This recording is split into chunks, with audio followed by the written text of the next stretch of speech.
가을인가 언젠가 하여튼 지난해 성산읍에 가서 거기 성산 사람들하고 해서 같이 이야기했던 내용입니다. 오늘 준비한 건 제가 오늘하고 이제 다음 돌아오는 월요일에는 그 소위 말하는 여성주의 신화학, 우리가 신화를 보는 시선들이 소위 페미니즘 운동하는 사람들도 조금 제주 신화에 대한 이해가 잘못된 부분들이 있어서 좀 제가 준비를 해봤습니다. 사실은 작년 말에 제주 여민의 여성운동장 제가 그쪽에서 이렇게 한 2차례 정도 강의를 했었는데 그걸 다음 주에는 하고, 오늘은 이제 도대체 제주가 신화의 고장이라고 하는데 왜 그렇게 되었는가라는 얘기하고, 지금 신화를 만들어내는 공간은, 신화가 보통되는 공간이라는 게 이제 의례거든요. 신화는 흔히 생각하듯 문학이 아니에요. 종교의 경전이라고 봐야 돼요. 근데 경전이라고 안 하고 신화라고 하는 건 글로 정착되지 않고 살아있는 말, 행위로 계속 전승되니까 신화라고 부르는데, 제주도 신화를 중심으로 그런 얘기를 할 겁니다. 근데 왜 제주도가 아까도 말했다시피 그런 신화 이야기들이 유독 많은가, 신앙이 발달했는가, 그 배경 같은 걸 좀 보게 될 겁니다. 이런 지도 본 적 있습니까? 본 적 있으시죠? 탐라술력도에 보게 되면 한라장촉이라는 지도가 있어요. 그러니까 국가에서 발행한 지도를 제외하고 지방 또는 민간에서 그린 지도 중에 최초의 지도입니다. 제주 지도. 근데 이 지도는 저기 위에 타이틀에 이렇게 써 있는 것처럼 거꾸로 그려져 있습니다. 지금 여기가 일출봉이에요. 흔히 근데 우리가 지도를 보면 이쪽에 일출봉이 있어야 돼요. 이쪽이 동쪽이 되고 이쪽이 서쪽이 되고. 왜 그렇게 거꾸로 그려놨을까요? 이 지도에. 그렇죠. 임금이 보는 건데, 공자가 한 말 있어요. 무교국가에서. 임금은 남면하고 신하는 북면한다. 임금은 북쪽에서 남쪽을 내려다봐요.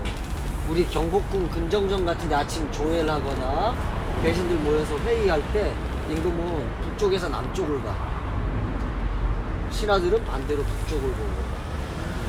동아시아에서는 대륙 쪽, 동아시아에서 이제 바다 말고 그 대륙의 문화에선 신이나 왕이 북쪽에서 내려온다고 여깁니다. 북쪽을 하늘로 여겨요. 높은 곳. 그런 시선으로 이제 제주를 본 건데, 제주가 반대로 그려져 있죠. 저는 제주 토박입니다. 그래서 제가 흔히 저를 소개할 때 제주가 낳고 세계가 버린 전직단 따라 무허가 인간문화재, 남의 신방 백수문화, 최근에 잔류스타, 남들은 제주를 따라서 한류스타가 되는데 저는 잔류스타로 영원히 남기로 해가지고 지금 방송 중이죠. 잔류스타입니다. 네. 이렇게 남아있는데, 제주 토박이 입장에서 볼 때는 제주가 한반도에 정복당한 이후에 철저하게 지금 제2공항에 이르기까지 이 시선에서 억압당하고 있다는 거예요. 제주는 알다시피 되게 환경적으로 어려운 곳이잖아요. 여러분 그런 말 들어보셨죠? 삼다도. 예. 삼다도가 돌바람 여자 이게 많아서 삼다도라고 한다고 하는데, 그게 언제쯤부터 생겨난 말인지 아십니까? 일제 식민지 시대에 육지의 지식인으로부터 비롯된 말이에요. 제주 사람들이 제주를 스스로 삼다도라고 부르지 않았어요. 제주 사람들은 그럼 뭐라고 불렀을까? 삼제도라고 불렀어요. 삼제도는 뭐냐면 풍제, 수제, 한제, 바람, 비, 가뭄. 그만큼 환경적으로 살기 어려운 곳이라는 거죠. 환경적으로는, 자연환경적으로 그렇고 정치적으로는 소위 변방의 섬이다 보니까 대단한 억압을 받을 수밖에 없겠죠. 자, 요거는 대한제국 수립 반조문이라는 글입니다. 이게 무슨 말이냐면 수립 선언문이란 뜻이에요. 여러분, 고종 아시죠? 조선의 마지막은 아니죠. 조선에는 마지막 임금이고 대한제국의 초대 황제죠. 그런데 대한제국을 선언을 냈어요. 1897년 10월 13일 날. 조선왕조실록에 이게 나와 있습니다. 이 글이 그대로 옮겨온 건데요. 제국이 되려면, 당시에 제국주의 국가가 되려면 내부에 식민지가 있어요.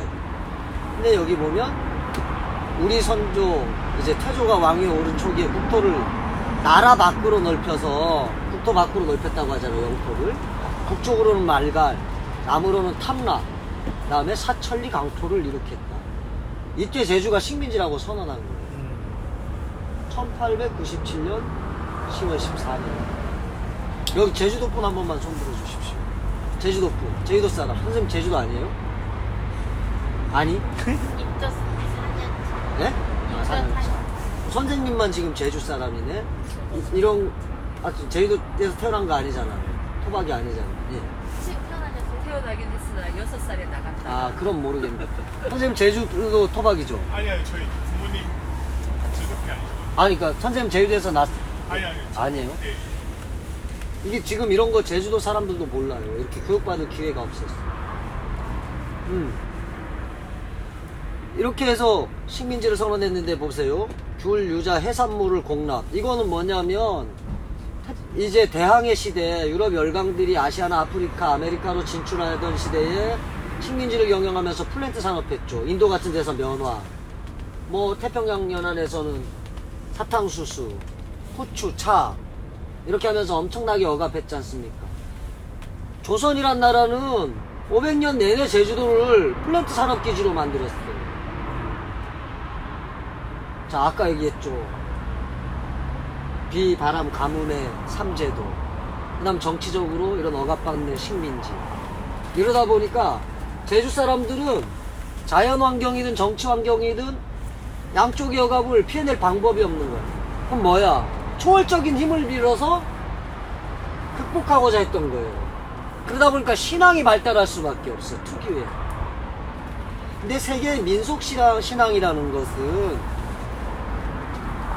유럽이건 이제 아시아건 이를테면 중세에 접어들면서 이제 그 교정일치 사회가 된 뒤에 서양은 기독교, 동양은 유교 뭐 이렇게 장악하기 이전까지 각 나라의 고유한 민속신앙들이 다 있었거든요. 근데 그것을 이제 전부 다 억압하고 기독교와 유교가 세계의 양축의 종교가 됐는데 제주만 이런 것들이 아니라 세계 어느 곳이든 민속신앙은 다 비슷한 형태로 존재해 있었습니다. 근데 정치적으로 억압받는 곳일수록 특히나 더 그랬던 거죠. 우리는 흔히 우리나라에서는 이제 그런 민속신앙을 일러서 무속이라고 한자로 표현한다거나 아니면 구시라고 흔히 말하죠. 일본에서는 자기네 고유한 민속신앙을 뭐라고 부릅니까? 신토라고 불러요.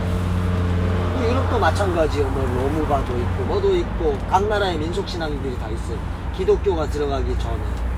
또 기독교가 들어가면서 대단한 억압을 했죠.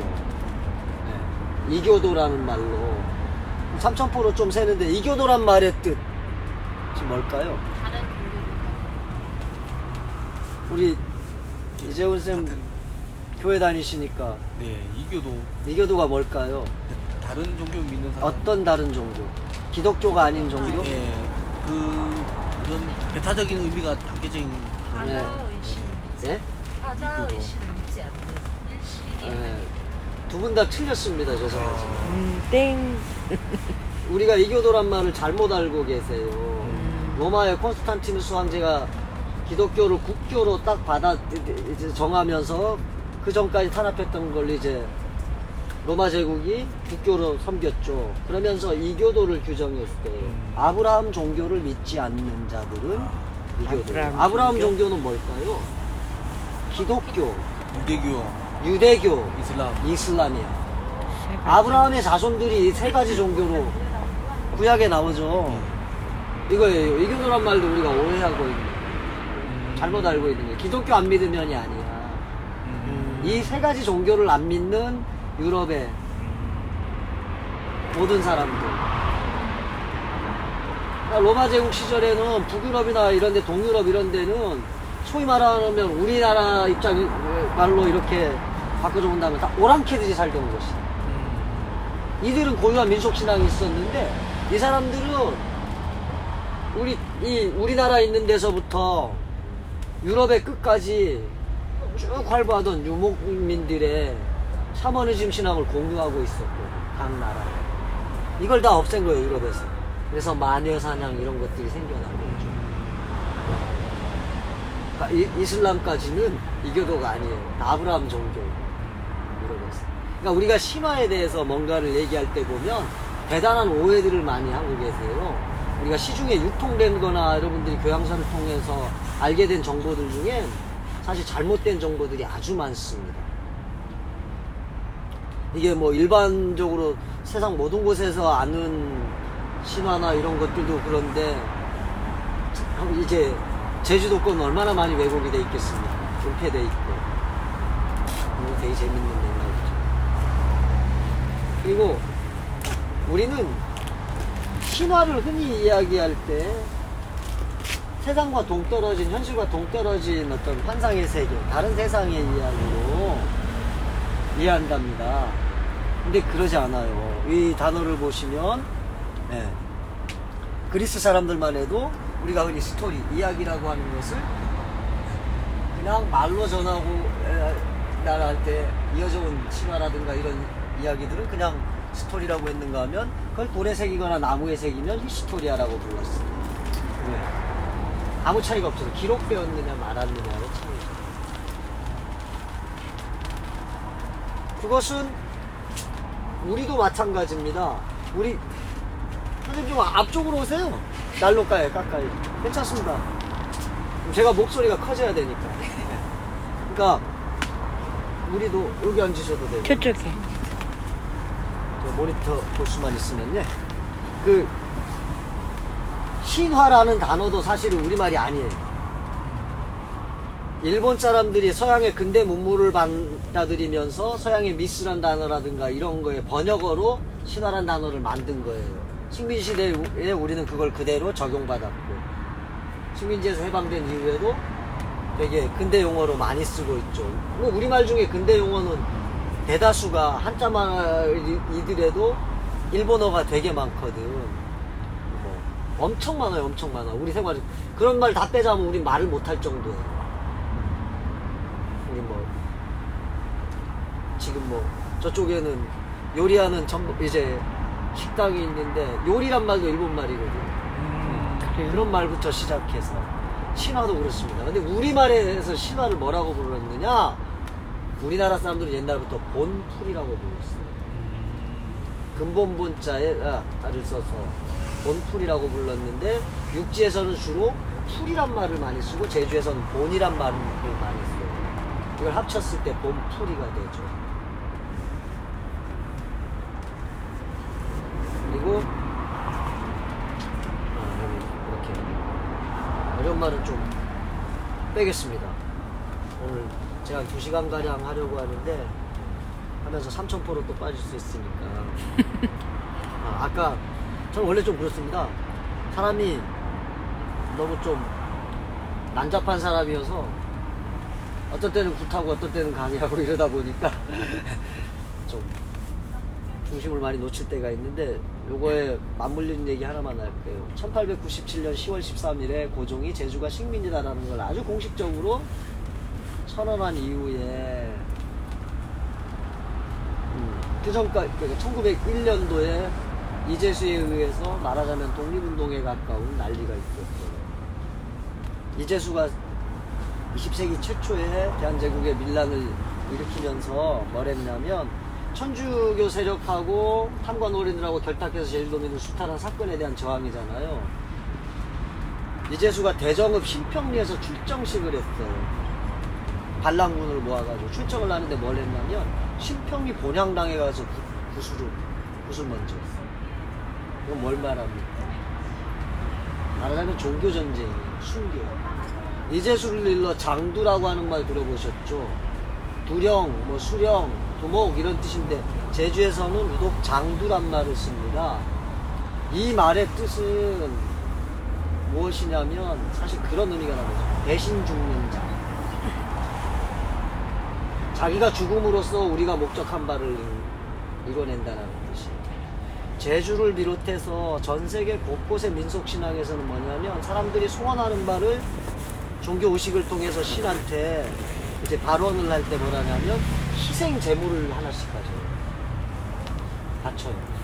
그 희생 제물은 소원을 빌기도 하는 거지만 또 한편으로 자신들한테 미칠 액을 대신 가져가게 하는 존재로서도 작용하거든요. 그래서 제주에서는 그렇게 대신 죽는 걸 굿에서 대명대축이라고 하는데 장두란 그런 의미입니다.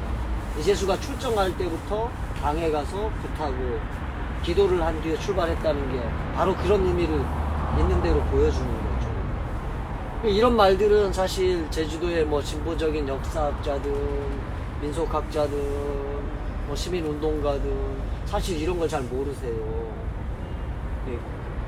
이거는 저도 이렇게 막 발품 팔고 여기저기 마을을 돌아다니면서 예전에 노인들이든 누구든 그런 이야기를 들으면서 채집한 이야기입니다. 대성 신평리에서 출정식을 했다. 왜 거기서 했는가부터 시작해서 줄줄줄 들었었는데 그런 일이 있었고 예, 들리는 이야기에 의하면 이재수는 대한제국에 이제 최초로 근대식 재판을 받은 1호 사형인이라는 얘기가 있는데 이거는 사실 신빙성이 좀 떨어집니다. 예, 이재수란 이후에 제주도의 가장 큰 반란이라면 반란이라는 표현은 좋은 건 아닌데 항쟁이라면 4.3을 이야기할 수 있겠죠. 4.3에서도 이제 그 악랄한 구현대장 박진경을 이제 암살한 장본인 문상길 중위하고 손선화사 이외에도 한 4명 정도가 더 있는데 이 둘은 군사재판 1호 사형인으로 이제 현장에 이슬로 사라졌습니다. 그러니까 지금 가까운 역사만 보는 거죠. 대한제국 수립 이후에. 근데 재미있는 것은요. 정말 놀라운 게 있는데 제가 작년에 찾아낸 건데 1965년도 3월 6일 동아일보 기사를 보면 제주의 독립운동이 시도됐던 적이 있어요. 1965년도입니다. 신촌예사는 허광호 씨란 분이 주도했었습니다.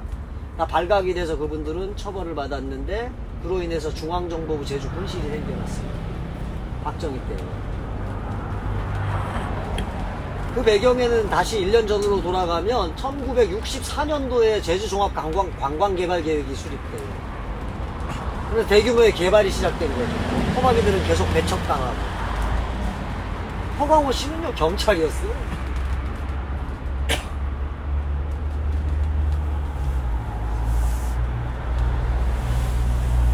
지금 여기서 우리한테 시사해주는 바가 되게 크죠. 저는 이게 유사일에 이를테면 역사시대로 접어들어서 뭐 이제 고구려 백제 신라의 영향권 아래 있었고 고려조가 돼가지고 정확한 식민지가 되고 망해가는 나라 조선을 되살린다고 다시 제주를 재차 식민지로 선언하면서 만들어진 프레임. 이 거꾸로 그려진 제주도의 프레임에서 한치도 벗어나지 않았기 때문이라고 생각합니다. 저는 그런 말 주로 합니다. 저도 촛불 나갔었고 문재인 찍었습니다. 좋아서 찍은 거 아니에요. 노무현이 제주 해군기지 만들었죠. 문재인이 지금 제2공항하고 있죠. 영리병원 추진하고 있죠. 한반도 본토에 보수 정권이 들어서건 진보 정권이 들어서건 여기는 어딥니까? 식민지예요. 저는 초등학교 다닐 때 사투리 쓰면 학교에서 매 맞았던 사람이에요. 식민지 시대에 일본 사람들이 조선말 쓰면 때린 거하고 뭐가 다릅니까? 학급 회의할 때 표준어로 안 하면 선생님들이 때렸어요, 저한테. 저는 그래서 거짓말 아니라 육지 사람들에 대한 그 배타적인 어떤 그 뭐라고 해야 되나 배타심이 아주 강해요. 이렇게 같이 활동하는 사람들조차도 정말 제주를 이해 못해요. 여러분들이 아주 헌신적으로 싸우고 그러시긴 하지만 아주 근원적인 문제로부터 이 제주가 당한 폭압의 역사가 여전히 지금 2019년 1월까지 이어지고 있습니다. 아주 일관되게. 이런 환경 속에서 척박한 자연환경, 그 다음 뭐 수탈, 믿을 건 없어요. 그러니까 초월적인 힘밖에 없는 거야. 현실이 너무 힘듭니다. 그러니까 신앙을 발전시킨 거죠. 그래서 신화를 대단한 우리가 판타지로 이해하고 막 이런 경우들이 있는데, 사실 저는 그거에는 대단한 물음표를 던져요. 신화가 종교의 구성물이라고 했을 때 종교행위가 왜 이루어집니까? 현실에서 뭔가 이루고자 하는 소원이 있기 때문에 이루고, 현실적인 문제 때문에 종교행위가 이루어지죠. 사는 게 있으니까. 지극히 현실적인 거 아닙니까? 그 종교행위 속에서 신화가 탄생하는데, 근데 신화의 문법이 되게 비유적이고 비약적인 것이다 보니까 사람들은 판타지로 여긴단 말입니다. 혹시 그런 책 읽어보세요? 100년 동안의 고독. 마르케스. 콜롬비아 작가. 80년대 초반에 노벨문학상 받은 작품 한번 읽어보십시오. 남미 토착민들의 문화, 아프리카에서 노예로 팔려간 사람들의 문화, 유럽에서 넘어와가지고 유럽에 저항해서 다시 독립한 사람들의 문화, 세계 모든 곳의 문화가 용광로처럼 뒤죽박죽 얽혀있는 곳이에요. 특히나 콜롬비아는 250여 년 역사가 그런 식민사, 독립전쟁, 그 다음 내전, 그러다 보니까 계속 피 흘리면서 살아온 땅인데, 그러다 보니까 사람들이 세계 각 나라에서 갖고 온 다양한 인종의 문화들을 다 용광로처럼 흡수해서 남미 특유의 어떤 신앙 형태로 발전시켜 나갔고, 예술 또한 그런 어떤 신화적인 문법으로 많이 풀어나간단 말입니다. 우리 흔히 알고 있는 프리다 칼로 멕시코 사람 이런 그림도 되게 좀 환상적인 형태로 그리죠. 그게 남미가 갖는 특징인데, 마르케스가 콜롬비아 250여 년 역사를 100년 동안의 고독이란 소설로 이렇게 풍자할 때 그렇게 했어요. 마콘도란 도시를 하나 만들어서 가공의 도시. 4년 몇 개월 동안 비가 하루도 그치지 않아요. 그 도시에 살고 있는 부엔디아 가문의 사람들의 가족사를 다뤘는데, 돼지꼬리가 생긴 아이가 태어나, 호세 아르카디오. 근데 그 아이의 아들 이름도 호세 아르카디오. 손자도 호세 아르카디오. 이름이 똑같이 전수다.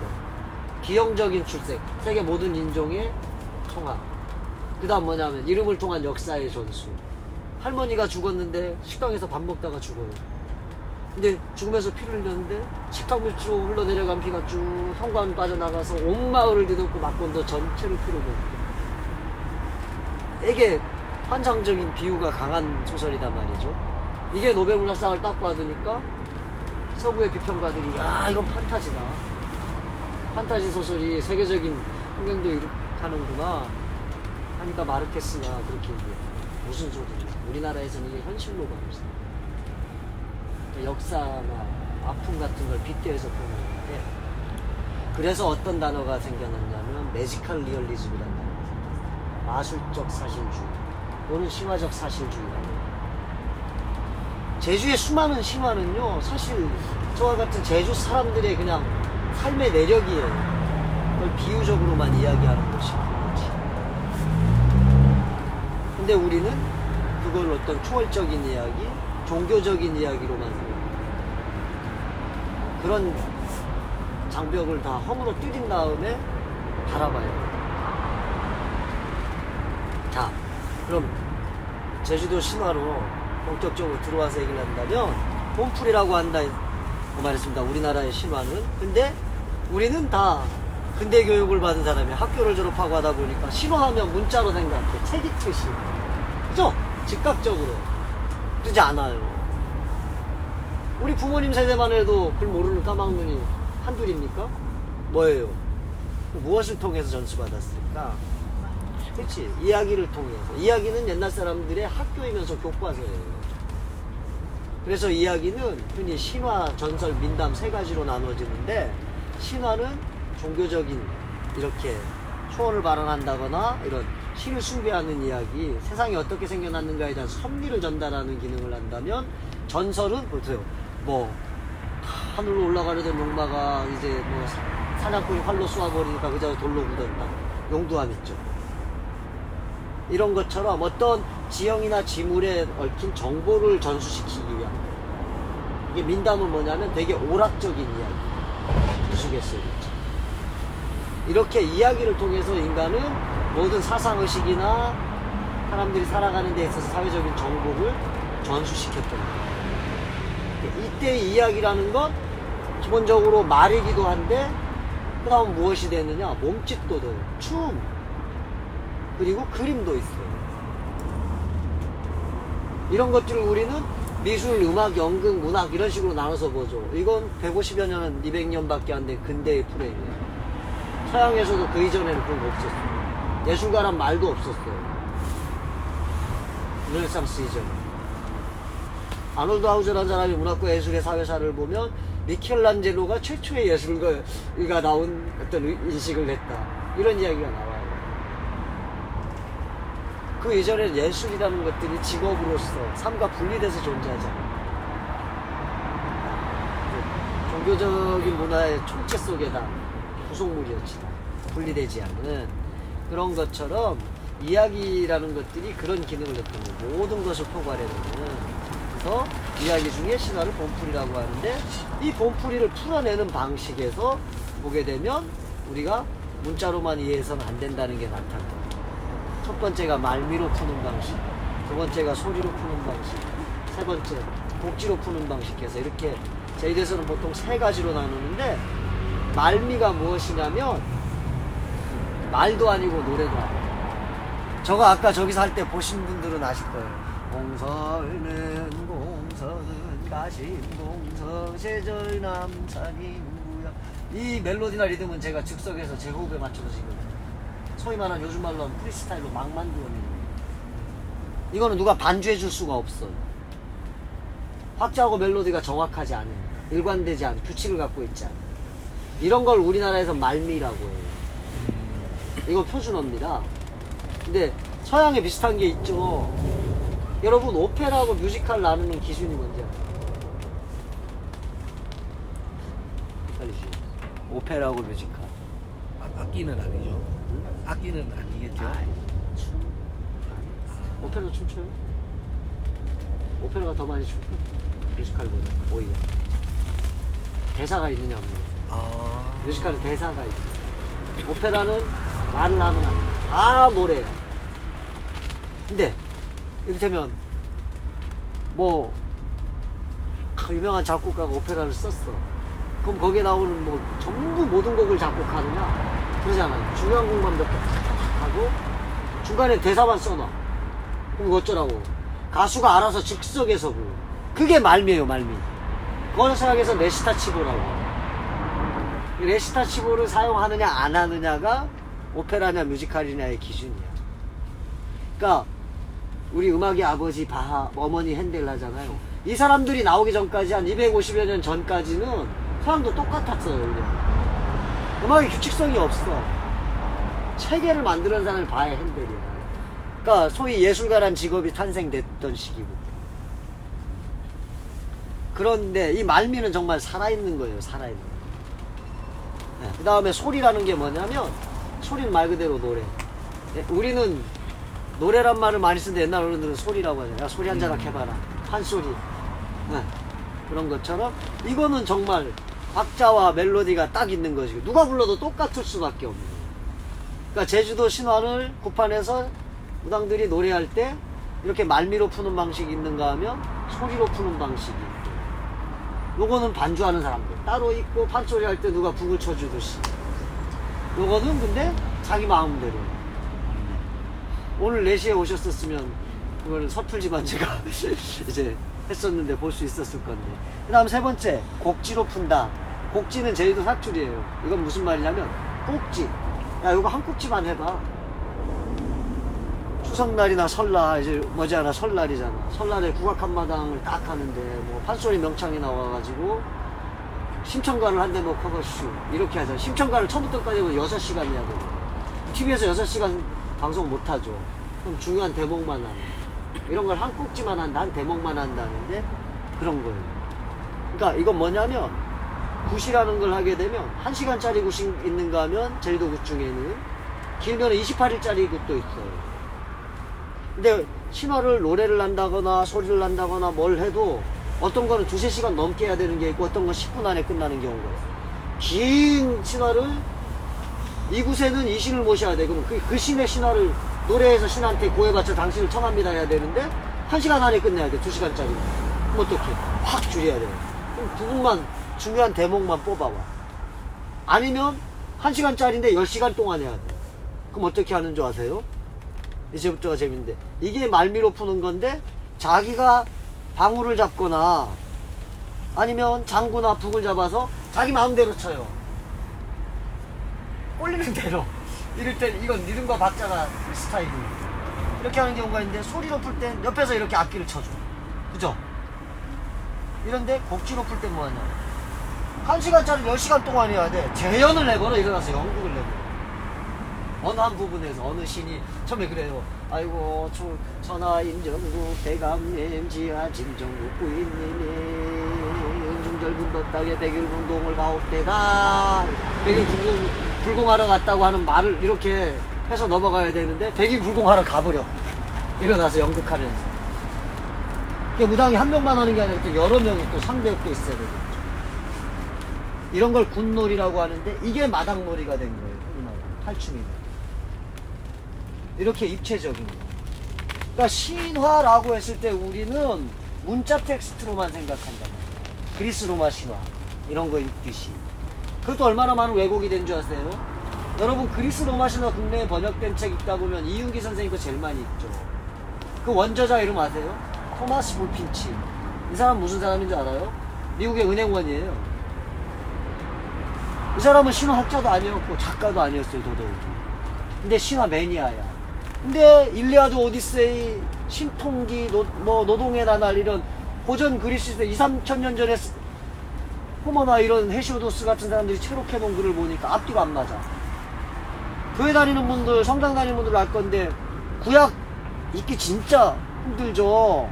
창세기나 뭐 출애굽기 보기에는 같은 말이 얼마나 많이 반복돼. 뭐 두 발 달린 뭐 어쩌고 저쩌고 먹지 말 것이며 되새기 말은 계속 나오고 말이 앞뒤가 안 맞고.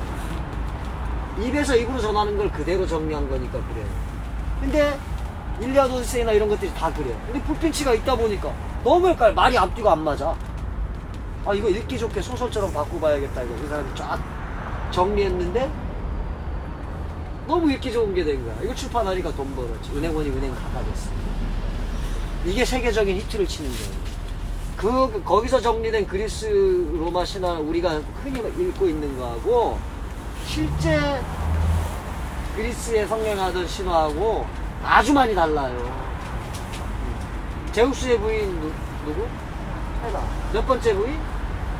제우스는 부인이 7이었어요. 정신 부인. 우리 첫 번째쯤으로 생각하겠죠. 7번째. 이런 것들부터 시작해요. 헤라가 가정의 여신이거든. 그러니까 제우스를 더 이상 바람 못 피게 딱 막아버린 거예요. 공식적으로 이제 마지막 부인이 된 거지. 제우스가 바람 피는 거는 또 맥락적으로 이유가 있습니다. 그러니까 풍요나 어떤 신성의 상징, 이것을 세계 곳곳에 퍼뜨린다는 의미예요. 그러니까 드러나는 이야기만 갖고 판단하면 안 돼요. 되게 좀 가부장적인 맥락이 분명히 있지만 이렇게 곡지로 푸는 것들은 연극적으로 재현도 하고 막 이렇게 화장하는 흉내도 내고 글 쓰는 것도 하고 뭐 이렇게 풀에 앉아가지고 재판도 받게 하고 아주 다양한 형태로 벌어집니다. 그럼 제주도 본풀이는 어떻게 나눠지는가? 제가 오늘 한 7시 50분까지 할 계획인데 시간을 좀 봅시다. 제주도의 본풀이는 3가지 정도로 나눠요. 계통. 일반신 본풀이, 당신 본풀이, 조상신 본풀이. 네. 일반신 본풀이는 생로병사, 의식주. 사람이 사는 곳이라면 제주에 살던 저 저기 어디 뭐 미국 어디에 살건 인간에게 절대적으로 필요한 거 있죠. 이런 것들을 하나하나 맡아서 관장하는 신이 있어요. 그런 신들이 있는데 제주에서는 그 신이 보통 12이라고 해서 12본풀이라고도 합니다. 일반 신 본풀에 대해서. 신과 함께 영화 보셨죠? 네, 거기 그 마동석 나오는 거 보면 이제 집안을 지키는 성주신이라고 나오죠. 그것도 일반 신 중에 하나예요. 그 다음 하정우가 맡았던 강림 차사도 차사본풀이라고 하는 신화 속의 인물이고 일반 신 본풀에 속해요. 사람은 누구나 죽으니까 죽음을 관장하는 신 중에 하나죠. 네. 그 다음 당신본풀이라는 게 있는데 당은 마을의 당이에요. 마을의 이제 그 성소. 그러니까 마을의 신이니까 이 마을에도 있고 저 마을에도 있는데 이 마을은 이 마을 신만 믿고 저 마을은 저 마을 신만 믿어요. 이게 지역 신이죠. 그 다음 뭐가 있냐면 조상신이란 게 있어요. 특정한 집안. 이를테면 뭐 제주에 뭐 무슨 뭐 그 경주 김씨 집안에서는 헌마공신 김만일이라고 해가지고 임진왜란 병자호란 때 말 1000마리를 맞춰가지고 뭐 10,000마리 맞췄다고도 하는데 나라의 위기를 극복하게 했다고 해가지고 임금이 벼슬을 내려줄까 대대로 그 집안에서는 이 사람을 신으로 모시면서 집안에 구슬할 땐 같이 모시게 되었다. 그것처럼 가문의 이제 조상 중에 뛰어난 업적을 이뤘거나 아니면 억울하게 죽어서 자손들한테 해코지하는 영혼들이 있어. 이들을 잘 대해줘야 집안이 잘 돼. 이렇게 해가지고 조상신으로 섬기는 경우. 이런 것들이 이제 조상신이라고 하는데 가문마다도 있지만 특수한 직업군마다도 있어요. 이를테면 대장장이들이나 이런 사람들은 이제 쇠와 불을 다뤄야 되잖아요. 우리나라 신화 속에서 육지이든 어디든 막론하고 불을 다스리는 신이 도깨비예요. 도깨비 불나는 신. 그래서 이제 대장간을 직업적으로 했던 사람들은 대장장이들 집안에서는 도깨비를 조상신으로 숭배해요. 지금까지도. 제주에 대장간이 많았던 마을로 대표적인 게 저지리, 낙천리, 그 다음에 뭐 덕수리 이런 데. 거기 고씨 집안, 송씨 집안은 아직도 도깨비를 신으로 모십니다. 공유가 주연했던 드라마 도깨비의 모티브가 제주도 도깨비 신을 다룬 신화에서 착안해서 만든 거예요. 네. 제주에서는 도깨비를 영감신이라고 하는데 영감본풀이라는 신화가 있어요. 거기 보게 되면 영감 7형제인데 막내가 여자만 찾아서 돌아다니는 거예요. 공유가 도깨비 신부 찾아서 계속 돌아다니는 거예요. 거기에 또 뭐 저승사자조 나오죠. 그건 차사본풀이라는 신화에서 착안한 거예요. 우리나라의 신화가 한 600여 편가량 조사되는데 90% 이상이 제주도에 있습니다. 육지는 거의 없고. 그래서 신화의 메카 소리를 듣는 거예요, 제주가. 그래서 일반 신본풀이는 생로병사, 의식주 모든 걸 관장하는 신이고 그 중에서도 이제 신화를 유통시키고 계속 발전시키고 전수하는 주체는 무당이에요. 제주에서 무당을 신방이라고 하는데 이 무당들은 그 중에서도 이제 초공본풀이, 이공본풀이, 삼공본풀이라는 신화 3개를 가장 중요시합니다. 초공본풀이는 뭐냐면 신이 이 세상에 어떻게 생겨나는 신의 탄생감. 신이 있어야 자기 종교의 사제도 있고 종교가 발생이 되잖아요. 신의 내력담이 모든 신들의 원조. 그 다음 이공본풀이는 뭐냐면 생명. 생명이 어떻게 탄생하는가. 꽃으로 비유됩니다. 인간의 이승에 거기 강원도 선생님이란 분이 태어나면 서천꽃밭이라는 곳에 이분의 생명과 이어진 꽃이 피어요. 이 꽃이 시들면 병들고 죽으면 같이 죽고 이런 사이클이 있어요. 자연과 내가 하나로 이어진 존재다 라고 여겨요. 이런 생명을 이제 관장하는 거고 삼공본풀이는 운명의 신. 내가 어떤 운명을 타고났기에 이 천막에서 이렇게 앉아서 여러분들과 대화를 하고 시공간을 초월하면서 과거의 결과로 인과에 의해서 인간의 삶이 결정된다. 또한 또 극복될 수 있다. 그거를 이야기해주는 시간이죠.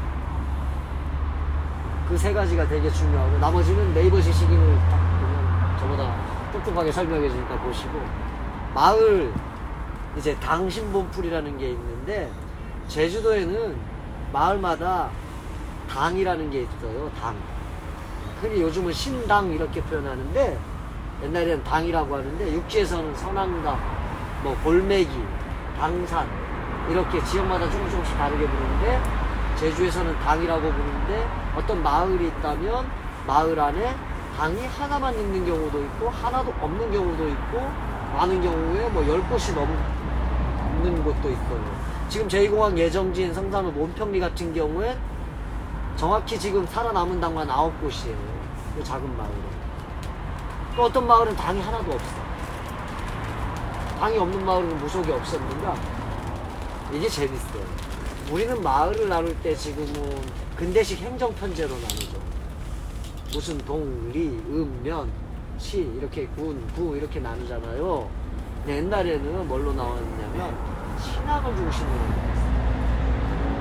그래서 이런 민속이나 이런 뭐 인류학적인 문화 연구를 하는 사람들은 그렇게 구분합니다. 신앙권과 행정권으로 나눠서. 이를테면 요 마을에는 당이 많은데 바로 옆 마을은 없더라. 근데 가만 보니까 요 마을 사람들이 부탁 때 되면 이 마을에 가더라. 뭐야, 이거 옛날에 한 마을이야. 행정으로 줍니다. 이렇게 나눠져 있는데 또 재밌는 것은 마을 안에 당이 여럿이니 기본적으로 민속신앙은 전 세계 어디를 방문하고 다 신교예요. 유일신교는 아주 드물죠.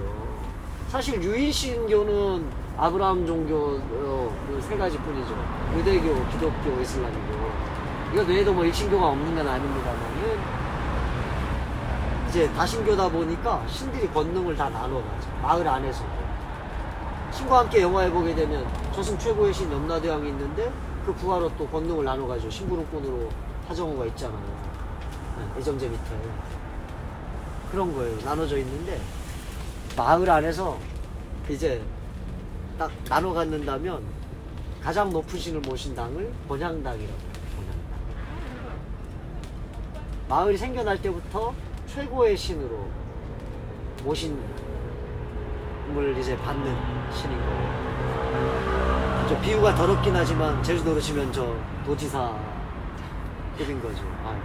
갖다 붙일 거 갖다 붙여야 되는데 저건 뭐라고 해요? 신도 아니고 인간도 아니고 저걸 뭐라고 해야 될지 모르겠습니다. 이건 좀 대단히 어려운 숙제인데 일단 건너뛰고 이렇게 본향당 신이 있고 그 다음에 일례당이라는 당이 있어요. 일례당은 뭐냐면 이 세상 모든 곳에 아이의 생명들을 점지해주고 15살까지 키워주고 하는 게 삼신할머니인데 삼신할머니 말고 제주도에서는 표준어로 하게 되면 일례할머니예요. 일례할머니. 근데 제주도 사투리 하면 일례할망이라는 마을의 삼신할머니가 있어요.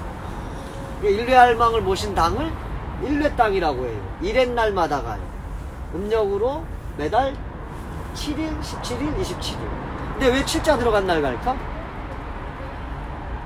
7은요 동서고금을 막론하고 창조와 생명의 숫자예요. 서양에서도 기독교 예를 들면 하나님이 몇 세째까지 일으려고 일했지? 쉬었어. 무지개가 있죠. 무지개가 우리 흔히 7색 빛깔이라고 하죠. 7빛깔이라고 딱 선언한 사람이 누군지 알아요? 뉴턴이에요. 그 프리즘으로 딱 부과시켜서 보고 7개가 넘는데 7개라고 했어요. 기독교적인 세계와 창조의 숫자, 하나님의 창조의 숫자는 적용. 어디 가게 되면 미국 같은 데는 무지개 6색이에요 지금도. 우리나라는 몇 색? 5색이에요. 5색이잖아. 5색 무지개라고 하는 말 안 들어봤어요? 우리나라는 5색이에요. 그러니까 우리는 전부 다 정말 불행하게도 껍데기는 한국 사람으로 태어났는데 영혼은 서양 사람이에요. 알제리의 사회학자 중에 프란츠 파농이라는 사람이 있어요. 알제리는 알다시피 프랑스 식민지 오랫동안 지배받았대요. 식민지에서 독립했는데 이제 독립국가의 지식인들이나 아니면 수많은 사람들을 보니까 전부 다 프랑스 사람처럼 살더라고요. 식민지에서 독립했죠. 이걸 보고 프란츠 파농이 쓴 책이 있어요. 검은 피부 하얀 가면. 우리는 노란 피부 하얀 가면을 쓰고 있어요. 대단히 불행한 거예요. 저는 이런 투쟁 현장에서도 일부러 제주도의 것이나 우리 전통적인 걸 계속 얘기하는 우리 영혼을 되찾잖아요. 잃어버린 영혼. 투쟁 현장에서도 되게 서구적인 것들에 의해서 지배당하고. 뭐 언어 단어 하나 쓰는 것에서부터 외래어가 판치는가 하면 사고하는 방식도.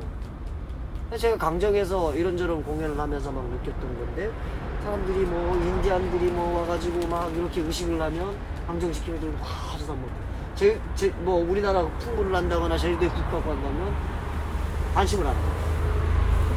이렇게 레디칼한 이런 진보적인 활동가도 있고. 이게 정말 반성이에요. 당신들의 영혼은 과연 누구의 것인가? 정말 자기 자신의 것으로 갖고 싶다면 그렇게 더 씌워진 프레임을 벗어나. 아무튼 7은 다시 돌아오면 7은 서양에서도 생명의 숫자인데 창조의 숫자인데 우리나라에서는 그렇습니다. 더더욱 그렇습니다. 사람이 태어나면 3, 7일 동안 곤충을 치죠. 죽으면 어때요? 칠성판에 눕혀요. 그 다음 저승까지 7일 동안 가, 49일 동안. 신과 함께가 49일 동안 가는 여정의 이야기잖아요, 영화가. 그런 것처럼 7은 생명의 숫자인데 동서고금을 방문하고 이건 무엇에서부터 북두칠성을 숭배하던 숫자입니다. 북두칠성은요, 농경사회에서 봄, 여름, 가을, 겨울 계절의 순환 주기에 따라 가지고 자리를 바꾸면서 형태를 바꿔요. 그래서 북반구의 사람들은 전부 다 북두칠성을 이제 생명과 창조에 시간을 창조해내는 존재로 여겼다. 그래서 우리나라 고인 노래는 보게 되면 성혈이라고 해가지고 성스러운 혈이 아니라 별성자를 쓰거든요. 구멍을 막 낸 게 있어요. 막 유판 모양도 있고 북두칠성 모양도 있어요. 유판은 뭐냐면 우리 윷놀이도 그거예요. 윷놀이 말판의 숫자가 28개예요. 북두칠성의 사계절 순환 주기예요. 28개의 말판이 북두칠성이 사계절 동안 돌아가요. 저희도 장례식장 가보면 장례식장에서 윷놀이 하는 거 많이 보죠. 저희도 보신 적 있죠. 남자들 장례식장에서 윷놀이 많이 해요. 우리 설날 되면 윷놀이를 유독 해요. 네. 옛날에는 유첨, 유수로 죽은 걸 살려낸다는 의미가 있었어요. 뒤집어지잖아요. 북두칠성이 시간과 생명의 창조를 한다고 했잖아요. 북두칠성의 힘을 빌려가지고 죽은 걸 부활시켜달라, 아니면 나쁜 걸 막아달라는 의미로 설날 같은 때 윷놀이를 하는 거예요. 이게 주술 행위에서 게임으로 변해요. 그런 게 여기 다 담겨있는 거예요. 칠로 상징된. 이렇게 일레 할머니를 모신 데가 있고, 그 다음 해안가 마을이면 바다의 신을 모십니다. 해녀나 어부들이 갈 만한 곳, 용왕님을 모신다거나 이런 신을 모신 곳이 있고, 산에서 이제 중산간 이제 산촌이면 목축을 한다거나 농사를 주로 하겠죠. 그런 걸 다스리는 신을 모시는 당이 있어요. 당이 여러 개 있고 마을 안에. 그래서 이걸 다 나눠가. 혹시 강정마을 가보신 분? 가보면 강정마을엔 당이 5개가 있어요. 본향당 제일 높은 거, 마을 의례관에서 이제 한라산 쪽으로 조금 한 200-300m 올라가면 있는데 이게 마을의 대통령 신이죠. 그 다음에 뭐가 있냐면 넷기리소 아세요? 연못. 거기 가게 되면 일레땅이 있어요. 일레땅. 일레 할머니 모시고. 그 일레땅 바로 옆에 여드레 땅이 있어요. 여드레 날만 가는다. 그거는 뭐냐면 제주도의 그 여드레 땅은 표산면 토산리라는 곳이 이제 발원지인데, 토산리가 있는 지역, 그러니까 제주도 동쪽에서부터 사람들이 이주해 가가지고 다른 곳으로 자손들이 번창한 마을에서는 자기 조상들이 그쪽에서 신앙을 갖고 와가지고 정입본향, 동입본향 이렇게 부르면서 모시는 당들이 있어요. 이걸 여드레 땅이라고 하는데 강정에도 그 당이 있는 거예요. 그쪽에서부터 이주해 일찍이 오래전에 이주해 온 사람들이 정착해서 살았던 거죠. 그러니까 그쪽과의 연고가 있는 사람들은 그 당에도. 그 다음에 바닷가에 가면 새별땅이라는 당이 있어요. 이건 어부나 해녀들이 다니는 거예요. 이따가 해배 새별땅 사진을 볼 건데, 그 다음에 강정에서 월평 이어지는 곳, 강정 우리 코사마트 사거리 통화센터 있는 데서부터 그 말카페 아실지 모르겠지만 거기까지가 직선거리로도 1km가 넘어요. 근데 이쪽에 서당이라고 하는 당이 있어. 이건 뭐냐면 본향당에 있는 신과 부부인 신이야. 부부관계인데 본향당에 있는 신은 남편이고 서당에 있는 신은 부인이에요. 그 부부가 이혼한 거야. 저희들 신화 속엔 이혼이 많이 나타나요. 이거 되게 재밌어. 이혼 사유가 뭔지 아세요? 남편이든 부인이든 둘 중에 한 사람이 돼지고기를 먹으면 부정한 음식을 먹었다고 해서 쫓아내요. 살림을 가르려요. 그 돼지고기를 부정한 음식으로 여겨요. 뭐 생각나는 거 없습니까? 무슬림들이 돼지고기를 부정한 음식으로 여겨요. 제주도는 다 이슬람교인가? 왜일까요? 이유가 있어요. 무슬림들이 돼지고기를 부정한 음식으로 여기는 이유. 사실 유대교, 기독교도 사실은 그래야 돼요. 성서를 따른다면. 왜 그럴까요? 이게 되게 재밌어요. 중동 사막지대죠, 아랍죠. 그럼 그 사람들은 농사에서도 살 수 없고, 고기 잡아서도 살 수 없고, 유목하잖아요. 상인들이잖아요. 대부분 계속 이동하면서 살아요. 그러면 사람들이 자기적인 생태적인 조건에 맞게 하니까 운송수단이 필요하겠죠. 그러니까 낙타 같은 거나, 낙타는 식량은 안 되죠. 양 같은 거, 양떼를 같이 몰고 다니는 염소. 살기 위해서. 농사를 안 지으니까 염소에서 치즈나 이런 거 양에서 나오잖아요. 이게 나오는데, 돼지는요, 사람이 탈 수가 없어. 돼지 젖을 먹을 수가 없어. 돼지 고기를 먹으려고 해도 키우려면 돼지가 인간하고 식성이 가장 유사한 동물이에요. 사막지대에 식량이 기본적으로 부족해. 돼지를 기르려면 사람이 먹는 걸 나눠줘야 돼. 먹으려고 기르려면. 사람 먹을 게 없어져. 그럼 굳이 기를 이유가 없어지잖아. 그죠? 사람이 살아가는데 필요치 않은 동물이 된 거야. 그리고 야생 돼지들이 사막지대에 있는데 돼지는 기본적으로 습한 데를 좋아해요. 그쵸? 그러니까 오아시스나 이런 쪽에 사는 거야. 진흙탕 속에. 병원균을 되게 많이 보유하고 있는 거야. 건조한 사막길 속에. 사람이 먹으면 자꾸 아픈단 말이야. 그러니까 이게 종교가 지배하던 시대에 율법으로 고정해버린 거야. 인간이 아무짝에도 도움이 안 되니까 부정한 음식이나 먹지 말라. 그건 뭐야? 그 아랍 지역, 흔히 거기를 레반트 지역이라고 합니다. 신학에서는. 레반트 인력에서 레반트라고 하는데, 레반트 지역에서는 돼지가 필요 없는 동물이 된 거예요. 그러니까 종교적인 율법으로 딱 못 먹게 만들어버린 거죠. 이 제주가 비슷합니다. 왜냐? 제주는 육지하고 비교했을 때 흙이 육지는 황토죠. 붉은. 제주는 검잖아요. 왜? 한번 달궈진 화산토잖아요. 찰기가 없죠. 가루처럼 부서지는 흙들이 많죠. 비가 와야 진창이 되고. 그래서 찰기가 없다는 건 기름기가 없다. 비옥하지 못하다는 거예요. 그럼 제주도에서 농사를 지으려면 수시로 거름을 생산해요. 그러니까 돼지를 기르는 우리 있죠. 뭐라고 그럽니까? 통시 들어봤죠. 통시는 제주도 사투리 아닙니다. 육지에도 통시 다 있었어요. 제주도하고 비슷한 조건의 지대에는. 제주도 사람들도 통시가 사투리라고 하는, 통시는 한자 말이에요. 고구려 시대부터. 근데 그러니까 통시하게 되면 뭐 깡통할 때 통자 이런 통에다가 돼지 시자를 써요. 돼지가 사는 통 그런 건데, 아무튼 거름을 계속 생산해야 되니까 돼지를 통시해서 기르는데, 그러니까 돼지가 이제 사람 똥을 먹고 똥을 싸고 그걸로 이제 다시 거름을 만드는데, 그럼 돼지를 안 기르고 사람 똥을 그대로 발효시켜서 갖다 부으면 되잖아요. 육지엔 그런 데들 있잖아요. 농사 짓는 5, 60년대에 제주에 학교나 뭐 이런 관공서 생기니까 마을에서 야, 우리도 이제 똥거름 많이 내지겠다 해가지고 시골의 농부들이 학교의 똥들을 직접 퍼다가 발효시켜서 밭에다 뿌렸다는 거야. 작물들이 다 죽어. 제주도 토양이 안 맞아요. 사람의 생똥을 뿌리는 거야. 육지에서는 돼. 토질이 다른 거야. 뭐 돼지가 먹어서 2차 분해를 시켜줘야 되는 거야. 그렇게 해서 거름을 만들어. 제주도는요, 전통적인 농업사회에서 4인 가족 기준으로 1년 동안 먹는 보리의 소비량이 2,000평이에요. 쌀이 안 되는 곳이니까 보리가 주식이었죠. 보리를 2,000평을 1년 동안 계속 조달해야 2,000평 분량을 조달해야 먹고 사는데 그러려면 거름이 무지막지하게 들어가는 거예요.